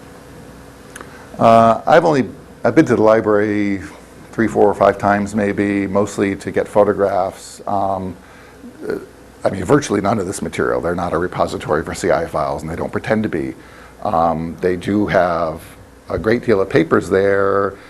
I certainly haven't personally pressed. I know that in general, they're National Archives, so they have to follow certain rules, but they seem a bit touchier about this sort of thing. And since I am down in Washington and stuff, and the National Archives has a richer collection, I haven't taken the time to really try to do more than do photo research at the JFK Library, because they have a wonderful set of White House photographs from that period.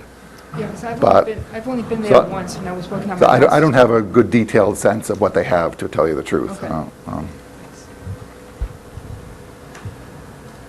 Rex, would you say a little bit about institutional non-compliance with the JFK Records Act, withheld files? Oh, sure. I guess I don't know how much more.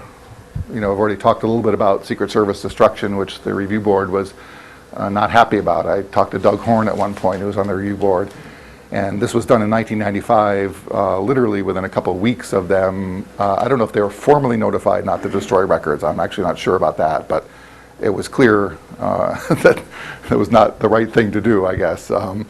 And he said that people in the review board were furious about this, but it was early in their tenure, and they made a political decision not to take on one of these major agencies as one of their first orders of business. And they decided, they wrote about it in a polite but, not happy way in a paragraph in their final report, but they made the decision not to pursue it, given that the records are apparently already destroyed. I mean, they could have started hauling people in to give depositions about the destruction, and they did not elect to do that. Will that still be done? I would think so. It was only done 11 years ago. I'm sure the people involved in the destruction are likely around, many of them. I mean, isn't it technically a crime to destroy records?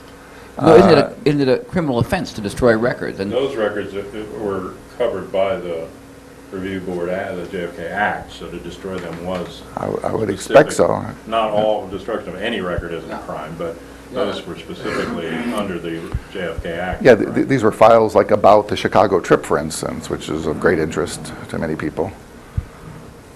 I'll just comment on 2 things from personal knowledge. I asked the review board to get the Mexico City file on Harvey Lee Oswald. I was interested, by the way, there were all those pseudonyms or aliases for Oswald, and there was a Harvey Oswald Lee there, but no Harvey Lee. Oswald. Yeah. It's the same thing in the FBI file. Then they give all the alternative things to search for. They do not put in Harvey Lee Oswald, but unmistakably they had a file on Harvey Lee Oswald. And the review board has a section of their report in which they say that the FBI was unable to find the file.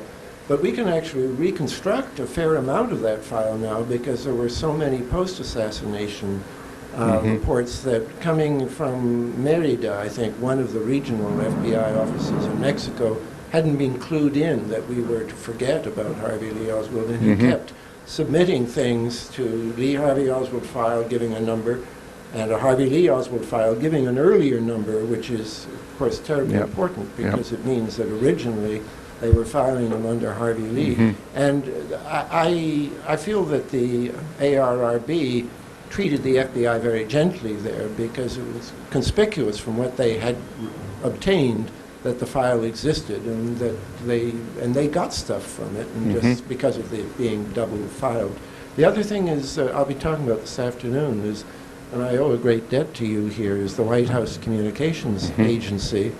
And there was this crazy situation that there were tapes from Air Force One that were in the LBJ library, and so they wanted to get, and they only asked for, which is infuriating to me, they only asked for tapes after the event, after the assassination itself.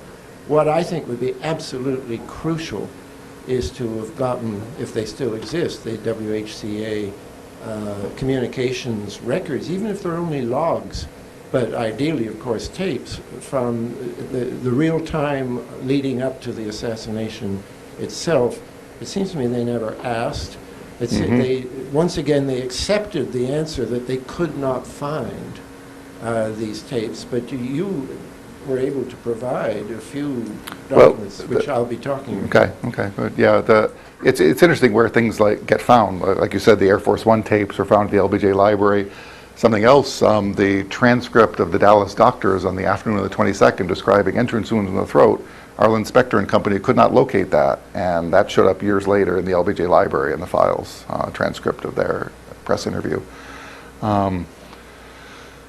So, yeah. I think the frustration for me with some of these CI files is I think these guys were professionals. And so, you know, as an example, the whole business of telephone taps, a tape from the telephone tap operation being listened to post-assassination, that all comes from FBI files. There's not a trace of it that I've ever seen in CIA files. And so I think they have a better act about hiding some of these things than some of the other agencies. Well, as most people probably know, that I work in the RFK Assassination Archives, and just recently, somebody, I think somebody, whether the BBC or somebody, asked me to look up, no, actually it was the San Gabriel Gazette, I think it was from there actually, to look up any information, because they interviewed a doctor who was on the scene in the Ambassador Hotel kitchen.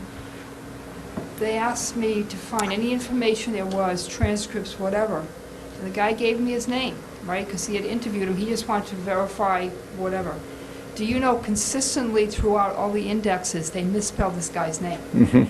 Consistently. Yeah. And not only that, in our collection, if you saw the RFK records, so many names from the indexes were just, and items were just, especially the indexes, were just blacked out.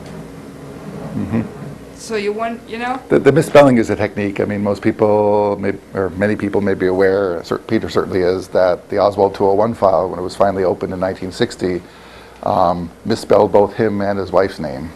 And with the case a few weeks ago, it was consistently, they misspelled the name the same way, consistently throughout all the indexes. So that's interesting.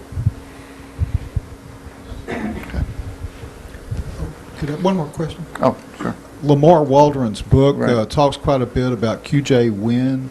Does he have all the current information on that asset? I'm not the right person to ask, sorry to say. Yeah, I'd just like to give you the opportunity to say it. I mean, my impression is that going through all of this stuff is like going to a stable and looking through the pile of manure to see what the horse ate. And that, you know, that it's a mountain of crap, and every once in a while something important accidentally gets through. But it's, you know, that little piece of grain there was supposed to have been digested, and it only got through by accident, and it got through covered in just a ton of meaningless, worthless Yeah, I mean, my overall impression of the CIA collection is sort of two things. One is that for just some basic history of that period, particularly the anti-Castro operations. There's just a rich set of material that isn't assassination related per se that's there, that's useful for people studying that period. As far as stuff that gets closer into the assassination itself, then yeah, I have to treat it very warily. You know, I'm a collector. Peter Scott's Deep Politics 2 about Mexico City is, you know, which is one of my favorite topics, is my Bible on that. But I've started to collect these little things here and there that have come up in the records since, where particularly early reports or things before the story got settled out for the HSA in the mid-70s just continually have items which don't match the official record, and in some ways they match each other. And it's hard to go, you know, all the way to the mat to tell a coherent story from that. But certainly it makes the official record, including even the pre-assassination cables, for instance, suspect. And so, yeah, maybe Peter wants to comment on this phenomenon. I'm a little uncomfortable with the thrust of that, because if it's true, then I've sort of wasted a lot of my life. I think you summarized it very well just now, but there are documents in the periphery of the assassination which didn't get the careful screen treatment. And there was one I was tempted to mention earlier, and I'm going to mention it now. I'm quite certain that in the segregated collection, I read all the documents I could get on the defectors, the whole family of defectors who defected at the same time as Oswald, roughly, and came back, roughly. And my memory is that in the Webster file, there was a record of, I can't remember, it was 3, 4, 5, or maybe even 6 days of debriefing of Webster. I remember it as more like 3 or 4, but yeah, you could be right on that. No, Yeah, but I mean, yeah. this is extremely important. Yeah. I mean, how could they, the only explanation for debriefing Webster and not giving a similar debriefing of Oswald is that they didn't need to debrief Oswald because of their special relationship. I had one more question, and let me clean it up a little bit. I don't mean to suggest that everything that you've been studying are false documents. What I mean to say is that the hardcore stuff is not ever going to be in there. I mean, right, the centerpiece of Plausible Denial, Mark Lane's book, is a memo written by, I think, Angleton to Helms, or was it Helms to Angleton. That memo is not going to turn up. It's not going to be released, although... If it ever existed. Oh, well... if it ever existed, right? And you're either persuaded by the evidence... Still drying. You're either persuaded by the evidence in Lane's book or you're not, and I'm persuaded by the evidence in Lane's book, although not Marchetti and Spotlight, but the New Jersey magazine, the name of the reporter whose name I don't have on the tip of my tongue. Anyway, another... But I mean, that's something that I'd like to see, and of course is never going to show up, and many other really important documents that probably existed at one point are never going to show up, I think. And I mean, that's the inference, not that everything that you guys are studying is lies and worthless, but that you, and you know, if you want to know what a horse ate, you look at the pile of crap and you can tell what he ate. It takes an awful lot of work, and you have to work backwards, right? You have to say, well, after it's been digested, if what we get is this, what does that mean it started out as? So, you know, it's really a terrible labor because they don't give you... It's tough. I mean, I will say that I don't think that there's a staff of 500 people typing all these things up and, you know, taking the real things out and putting them in. Again, I didn't mean but to suggest that when things hit very sensitive points, of which Mexico City is a good example, then there are areas in that where you start to question, or I do anyway. Right. The other thing that I wanted to ask about is that there was a meeting, and I don't remember where I read about it, between, it's one of the Cubans talks about a meeting with presumably David Atlee Phillips, but called Maurice Bishop, and that Oswald was present at it. And I see that as being a very critical piece of information. Has anything come out in reference to that? Not in these files. I know I think it may be new in the paperback edition of Lamar Waldron's book. He's interviewed Veciana, and so it's in his book, but I think I can summarize. I heard it from him directly, actually. I mean, read it in the book, that according to Waldron, Veciana told him that they were actually that the story he told to the House Committee was a half-truth, and that it wasn't just a chance meeting with Phillips, sort of letting these two guys see each other, but they actually were to meet together to discuss getting Oswald into Castro as part of an attempt to kill Castro. So read his book for what it's worth. I just throw that out. I will say that using archives is always looking for needles in haystacks. And when you do government archives, the haystack is much bigger. And if archivists knew, yeah, the needle is smaller. But if archivists knew what you wanted, they would have put it in a notebook for you before you got there.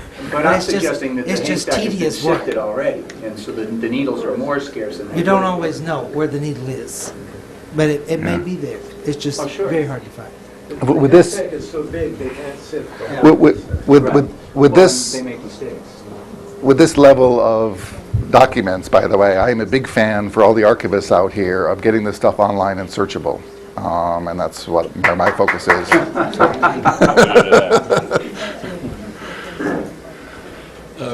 Rex, is it you or was it you, Peter? We're talking about Webster. Yeah.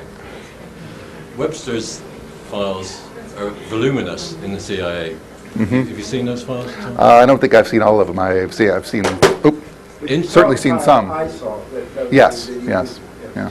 Interestingly, the first person on Webster's case is Robert T. Crowley. Oh, I didn't The catch that. very, very first generation of a document to do with Webster's defection is Crowley, Huh. which is I find fascinating because he headed up the operational support branch of 00 Contact Division up in Washington, 1717 H Street, and his ideas seem to be really to focus down on defectors, and I would have thought he would have been involved with Oswald for certainty. You know, with a terrific degree of success. I can't understand why. There's no question that Oswald must have been debriefed, in my mind, and that his stuff was deep sixed, as you said, gone. I know that there, people made a story, I'm not sure I can remember the details right, but in the mid-'70s, during the House Committee's tenure, I think, some CIA officer came forth with a story that he had seen a report from an agent who'd been in Minsk. Donald Dennisley. Okay, well, you know the story. So. That's correct. This is something I looked at years ago, and I've forgotten 90% of it. But if you study the passports, Marina was on the train that went from Moscow to Berlin and on to the Netherlands, Amsterdam. Oswald apparently was not. And in his little address book is a map. I think he was possibly debriefed in Europe. I think not in the same way as Webster, because I think he was more important than Webster, and they didn't need the same kind of information for him. Also, the Maasdam sailed from Rotterdam, I believe, and arrived in New York, but it made a stop in Ireland. So it would have been quite possible for Oswald to have got on the ship in Ireland. This is worth looking into. Yeah, the business about Holland, I'm not sure if I remember right, it's a little bit confused, because I think it's an M. Oswald listed as a male who's on the train, Right. but it's... And the safe house, unmistakably, Marina talks about 3 days in a safe house. Well, she doesn't say safe house, but it's not a hotel. I think it's Amsterdam, Really? I believe. And you can't, But for that a would woman make who's sense. never been out of Russia before, neither of them, in theory, having any contacts whatsoever with the Netherlands, it's a giveaway. Okay. Okay.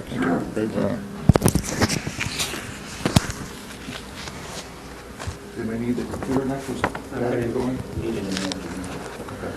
I don't think Pat, you didn't have anything to put on the computer, did you? Okay. Whenever I see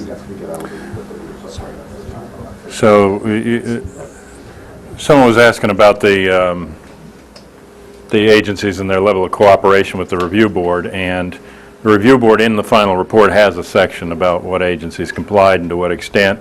and didn't, and the least forthcoming were NSA and DIA, especially. I talked to the FOIA head of the DIA at a public meeting during the thing, and he said, "Oh, we don't have anything on Oswald or Kennedy assassination over here at DIA." And they just basically dragged their feet till the review board went out of existence. But there are things still being released, and the Nazi War Criminals Records Act has now outstripped the JFK Act in terms of files released. They're up to 8.5 million pages of the Nazi war crimes. And I just saw a panel at the Holocaust Museum of the scholars that are coming up into that, and their discussions about the releases and things like that it really mirrored our old discussions here at COPA about the review board, and so we're hoping that that model continues. I'd like just to comment on the DIA comment.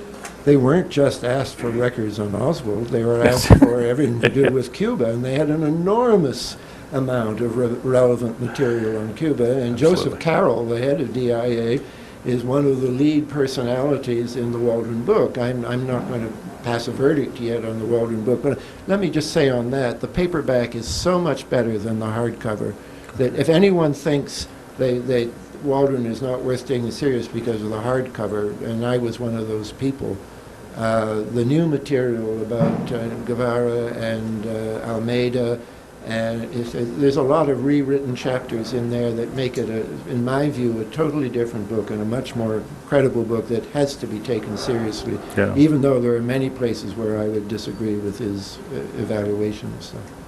Well, thanks. And also, in terms of your point, while it's true that many things get hidden, it's also true that many of these documents are generated cross-agency. So one agency trying to cover for itself, often the other agency is hanging on to it.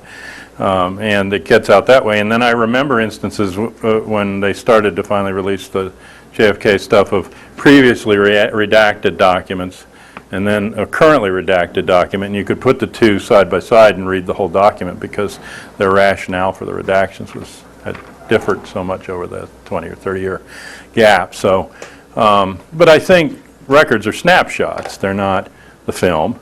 And you're probably not ever going to find the record as like, send this guy to Dallas to kill Kennedy. I mean, that's not written down there, but. Well, it may have been, but we're not going to. Yeah, they just don't write it down. No, they don't write it down. No. I'm always shocked at some of the things that do get written down.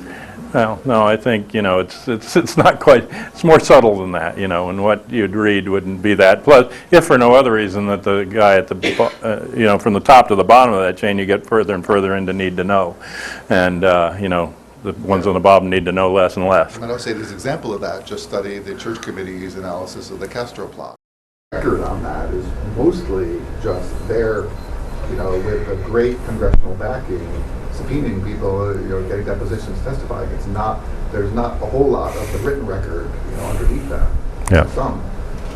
Well, I mean, we had a whole secret war in Laos for 10 years. No one knew about or reported on or, anything else. So. Yeah, another relevant thing here, I think it's very symptomatic, that Casey, there's no question, Casey, in the early stages of the war in Afghanistan, was running it through BCCI, the Bank of Credit and Commerce International, and the Kerry and Brown subpoenaed all the CIA records.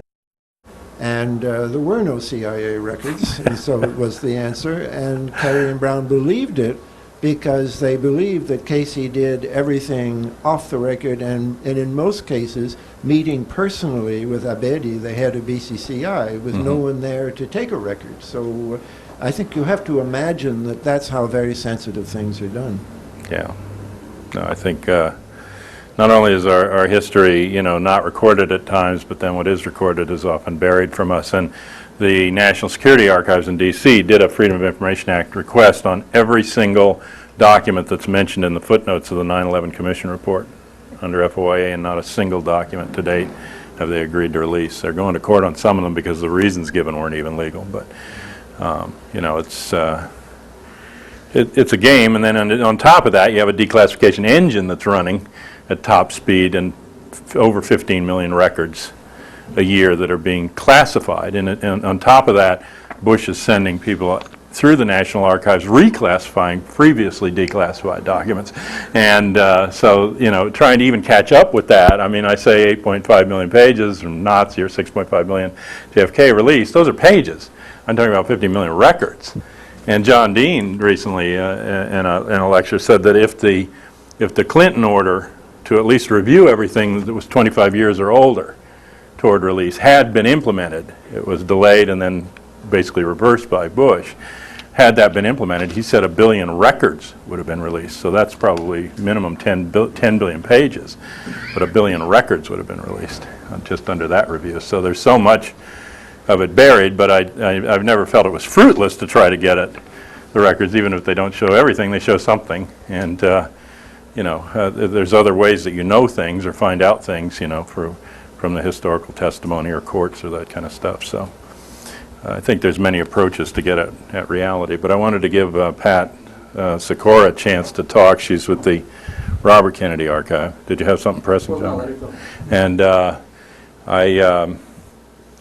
she worked with Phil Melanson, and I asked her to say a few words about the archives here. And I noticed a few faces here that weren't here last night, and so if you hadn't registered, it's $20 for today or $35 for today and tomorrow.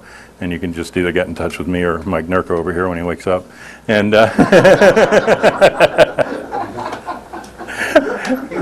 don't mind him. I was sleeping too. Yeah, we were having a wild video night here, staying up talking about 9/11 till 3 in the morning. Yes, that's right. No, you kept me up all night. But anyway, if you can just make those arrangements. So, Pat, if you want to come up, and I think she had some material. I don't know if she put it out today, but. Yeah, I'll make sure, because I know And I'm going to go check and see if Chris Pike's fax are. Oh, okay, thanks. No, you'll use this mic. That's for the question. Thank you. Just use this as a lapel mic. Thank you very much. Yeah, thanks. Well, I'm just going to keep it short and sweet. I know people getting antsy. Well, as a transition, we think of the Nixon tapes that just were deleted, you know, inadvertently, I guess, right? At any rate, Another Rosemary Wood. yeah. At any rate, everybody has a copy of this RFK thing. If you don't, I can give you one. And then the write-up on Phil Melanson. Pass them around. I don't know. I think, does everyone have one? Does anyone need one? Oh, okay. Well, you can pass them around then. People can grab it if they need it. And then the article on Phil Melanson also. Do you want me to pass it like that? Yeah, and if, then at the end, I can pick them up at the end or whatever. Well, I guess I made some comments here and there about the RFK assassination records. Well, the flyer gives you some information, but I can fill you in. Like I say, the indexes have a lot of names blocked out. There's things in the text that's blocked out. In fact, Larry Teeter never had a chance. He would have had. He would have been there for hours if he had a chance to go to the archives. But I'm trying to explain to him that there were names that were blocked out. You know, alphabetical by surnames, and it seems in the same area the names were blocked out. So you wonder, you know, what they were hiding. And we do have audio cassettes. We have transcripts. The audio cassettes, as Rex can probably tell you, because you were in our archives, what, about less than a week ago. There's so much background noise, and I notice, you know. Not bad overall compared to a lot. But you have to really listen closely, and there was nothing our technical people could do with that. So we have the transcripts. We also have private investigator files. Excuse me, the tapes of interviews? Tapes of interviews, yes. Maybe for LAPD. And we have private investigator files and different material on that. We have the transcripts of the court proceedings. I don't know what else to say, but we have a pretty pardon me? Chirac, Turner. We have, Chirac. I'll tell you an interesting thing that I discovered about Chirac. About just, I think, 2 days before I came here. And that's why Chirac, we have this kind of nebulous view of some of the things he does. Because there was a videotape we had called, I believe, who shot RFK or something. That one videotape, because somebody called and I went back to review the tapes from BBC. And one tape was by MPI Productions, copyrighted. So I started reviewing the 2 tapes because they wanted copyright information, something to do with the Ambassador Hotel. The other tape, which they call A Second Gun, which Ted Chirac claims he has copyright of, but he just had a regular label that anybody could type out and slap on the tape. Both tapes began with the exact same material. And then I talked to Judy Farrar, who is actually in charge of the whole entire archives, and she said, "Oh, I'm aware of that. He claims he worked on it, and he claims certain information is his, and but." You know, and it really kind of, you know, how can both people have copyright to the same information? And of course, I figured the actual company probably had more credibility. Copyright is not on individual sections within the film. It's on the film in total. Right. In other words, you can extract parts of it that he has no control. But you have to give people credit for. You have to obviously give credit for. I've had when I was going for my master's degree, I had an article published in a professional. My professor encouraged me to have it published, and it was published in the UConn professional, University of Connecticut professional magazine, professional publication. And I use material, quoted material or used material from other people's writings, and I had to contact them and get legal permission, actually, to publish my article with their stuff, you know, referring or quoting them. But there's like, material, there's sections of film that he didn't own, he just put into his film. Oh yeah, and he claimed copyright to the whole thing. In total, but if you took that particular segment that said that he got, there's no copyright on that. Well, if it is, it certainly isn't Ted Chirac's. He may have gotten permission to use it, in which case he could copyright his film with it in it. Right. Is that what you're saying? Yeah, but in his case, he didn't get permission from anybody for anything. But there's also something called fair use, and I don't know how that would work with film. But in text, there are limits. You can quote up, I think, to 500 words, particularly if you're using it as part of an argument rather than just saying, read this, it's interesting. Then fair use allows you up to a certain limit. And I think it's 500 words in text. I have no idea what it would be in film. I think for video, I mean, it's evolving actually, and it's evolving in an unfavorable direction, but there certainly is the notion in the law of fair use for video as well. Using a piece like this in a documentary and not commenting on it, I think, you know, is at best a gray area probably. Mm-hmm. Any other questions? I guess that, you know, like I say, I work with a collection all the time, so, you know, ever since I started working in the archives, I used to be in audiovisual for over 20 years. I pretty much field all the questions, and all the questions come to me, so. Okay. I have a question, which is, you know, like you said, I was at the archives recently. I'm giving a talk at the other place on RFK on Sunday. And I thought, you know, it's a great collection. There's a lot of textual material. There's a lot of audio material, photographs. I'm curious if there's any thought or plans to turn part of this or all of it into an electronic archive. I'm sorry? Into an electronic archive? Put it on. Well, they're gradually working on that, digitizing. They're gradually working on that, but it's going to take a while, obviously, because we don't have that much in terms of staff to work with that. And another problem we have, well, staff is the major problem. And but also because we use student staff. There's Judy and I are the only full-time people, and then we have students, and of course there's that turnover with students, and also right now well, you know how crowded our room is. You were there. I mean, it's like, and we have stuff stored in the basement that we figure we rarely use. But we're trying to get funding, actually, to get an area that's more. Oh, you know how that was. You know how that place is. It's like, it's got to step over things and step around things just to get anywhere, and That's what we're really focusing on right now, to get funding for. And Judy Farrar is trying to get funding now from the federal government, and Barney Frank, he wrote a letter in our behalf to get funding so we can move into an area that's, number one, more climate controlled. As you know, that room was very hot. I mean, it's either cold or hot. We need good climate control. So we're working on funding right now. That's what Judy Farrar's main concentration is, so we can get this stuff in a better area than it is right now. I don't know if there's any other questions or at this point. Yeah, it's short and sweet, but I figured.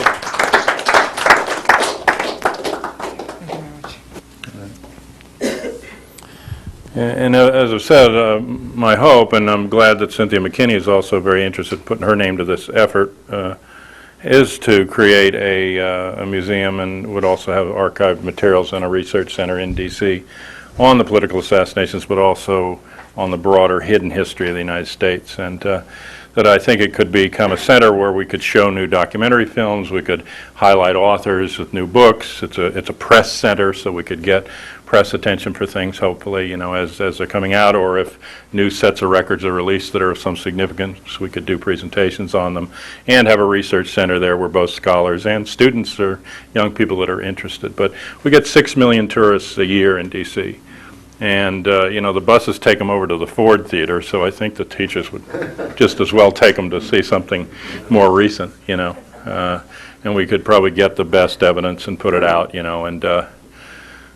and do a good job with it. So, but it's a real money, situation. I mean, we penciled out just even starting it at any serious level would be like $4 million. So, it's not cheap, and we don't want to do it on the cheap, but there is a provision that the Spy Museum used in D.C. They got $6 million of federal money through D.C. to put a museum there, because I guess it's a special area where they encourage museums, so it's possible. Not this one, right. But, I mean, if it's sometimes their rules work against them, so, but anyway, it's one of my current hopes. And we saw something online where Bill Cosby had put his name to a museum on African American slavery, and his approach was to ask 1 million people to give $8 to raise $8 million. So I thought perhaps with Cynthia's name on something like that, she's got a lot of appeal of her asking people to give a set amount, and just start it with individual contributions. But I think there's also, and there is, since everything in the world almost has an association, there's an association of American museums in D.C. that have a staff that help you create a museum, and have all these materials about it and guides and that sort of thing. So I think we could kind of hit the ground running with a little bit of juice of early information. And somebody also was saying, I think it was Ralph saying I could have a website up. Well, I did have a long effort in the last about year and a half to try to get a website up, had a website designed.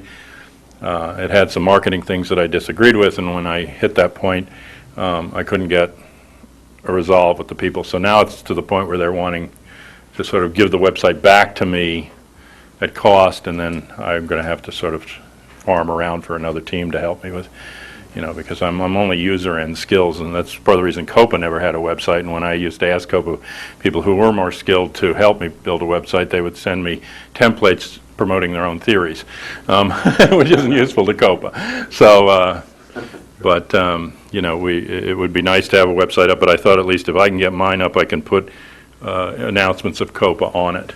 And there are online forums that probably some of you are part of, JFK Research Forums and other online forums that are going on. So, there's access.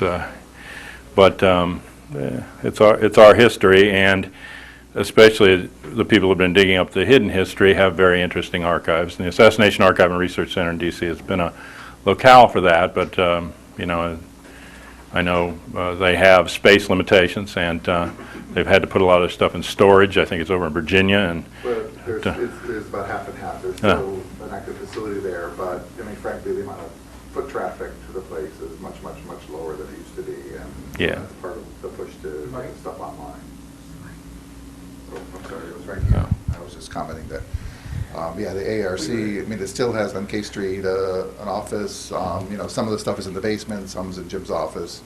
He still welcomes people to come there and do research, and a lot of materials available, but much of the, you know, half or more of it is in storage at this point. And, you know, I'm working with him in this electronic project because that seems like the destiny of that material. Well, Of Jim Lazar's, probably about 10% at this point. There's much to come. We're, like, this CIA collection is a big part of it, probably, you know, 20% of his entire collection, and we're halfway through that. There's an equally sized FBI collection that we'll be doing as well. But then there's also all kinds of subject files, private researcher files and stuff, and there's no specific plans for each and every file he has, but it's certainly on our radar screen. Well, I think you're right that digitization is really, for the future, the way to go with these things because it makes it more accessible to larger numbers of people, you know. And but I think having a physical, you know, archive as well and a place to come and do research is, and I'm hoping, you know, that we can find an amenable way to sort of combine ARC with this museum plan, you know, and give space to a number of collections. Yeah, I mean, I'll say that the money problem is obviously a huge one, but I think the idea of a museum in DC is fantastic, strictly on the level of the furor it would cause and the foot traffic from people all over the world who would get to see the material. Absolutely. I mean, that's the larger reason, obviously. But the publicity probably wouldn't be bad either in trying to build a museum. That's right, yeah. I think it's like conceptual art. I mean, the story of getting this museum off the ground will be perhaps more revealing than the museum itself if we ever get it. Well, some of it's being written right here, so. Yes, no, no question about that. It'll be an adventure. You know, to even think that there is such a thing as an alternative history to America is probably verboten at this point. But you know, many people who live here know there is one, and many people who live abroad know there's an even deeper one that we're not privy to. That's why we don't know. And they say, why would anyone hate us? Well, because they don't know what we do in their name. You know. So we're going to have a lunch break, and then going to reconvene here around 2 o'clock. And John Hankey's here going to talk, and you know, we'll have some up-to-date research on other political assassination and materials. But thanks to everybody that's come. And Peter. And Peter, yes. Yes. Peter going to I talk. just I want didn't mean to announce now exclude that you. the actual title of my talk will be JFK and 9/11 and why it is useful to study the two together. Oh, all right.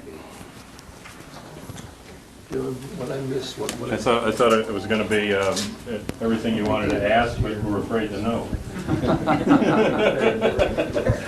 Did you just make that up? Yeah. That's very good.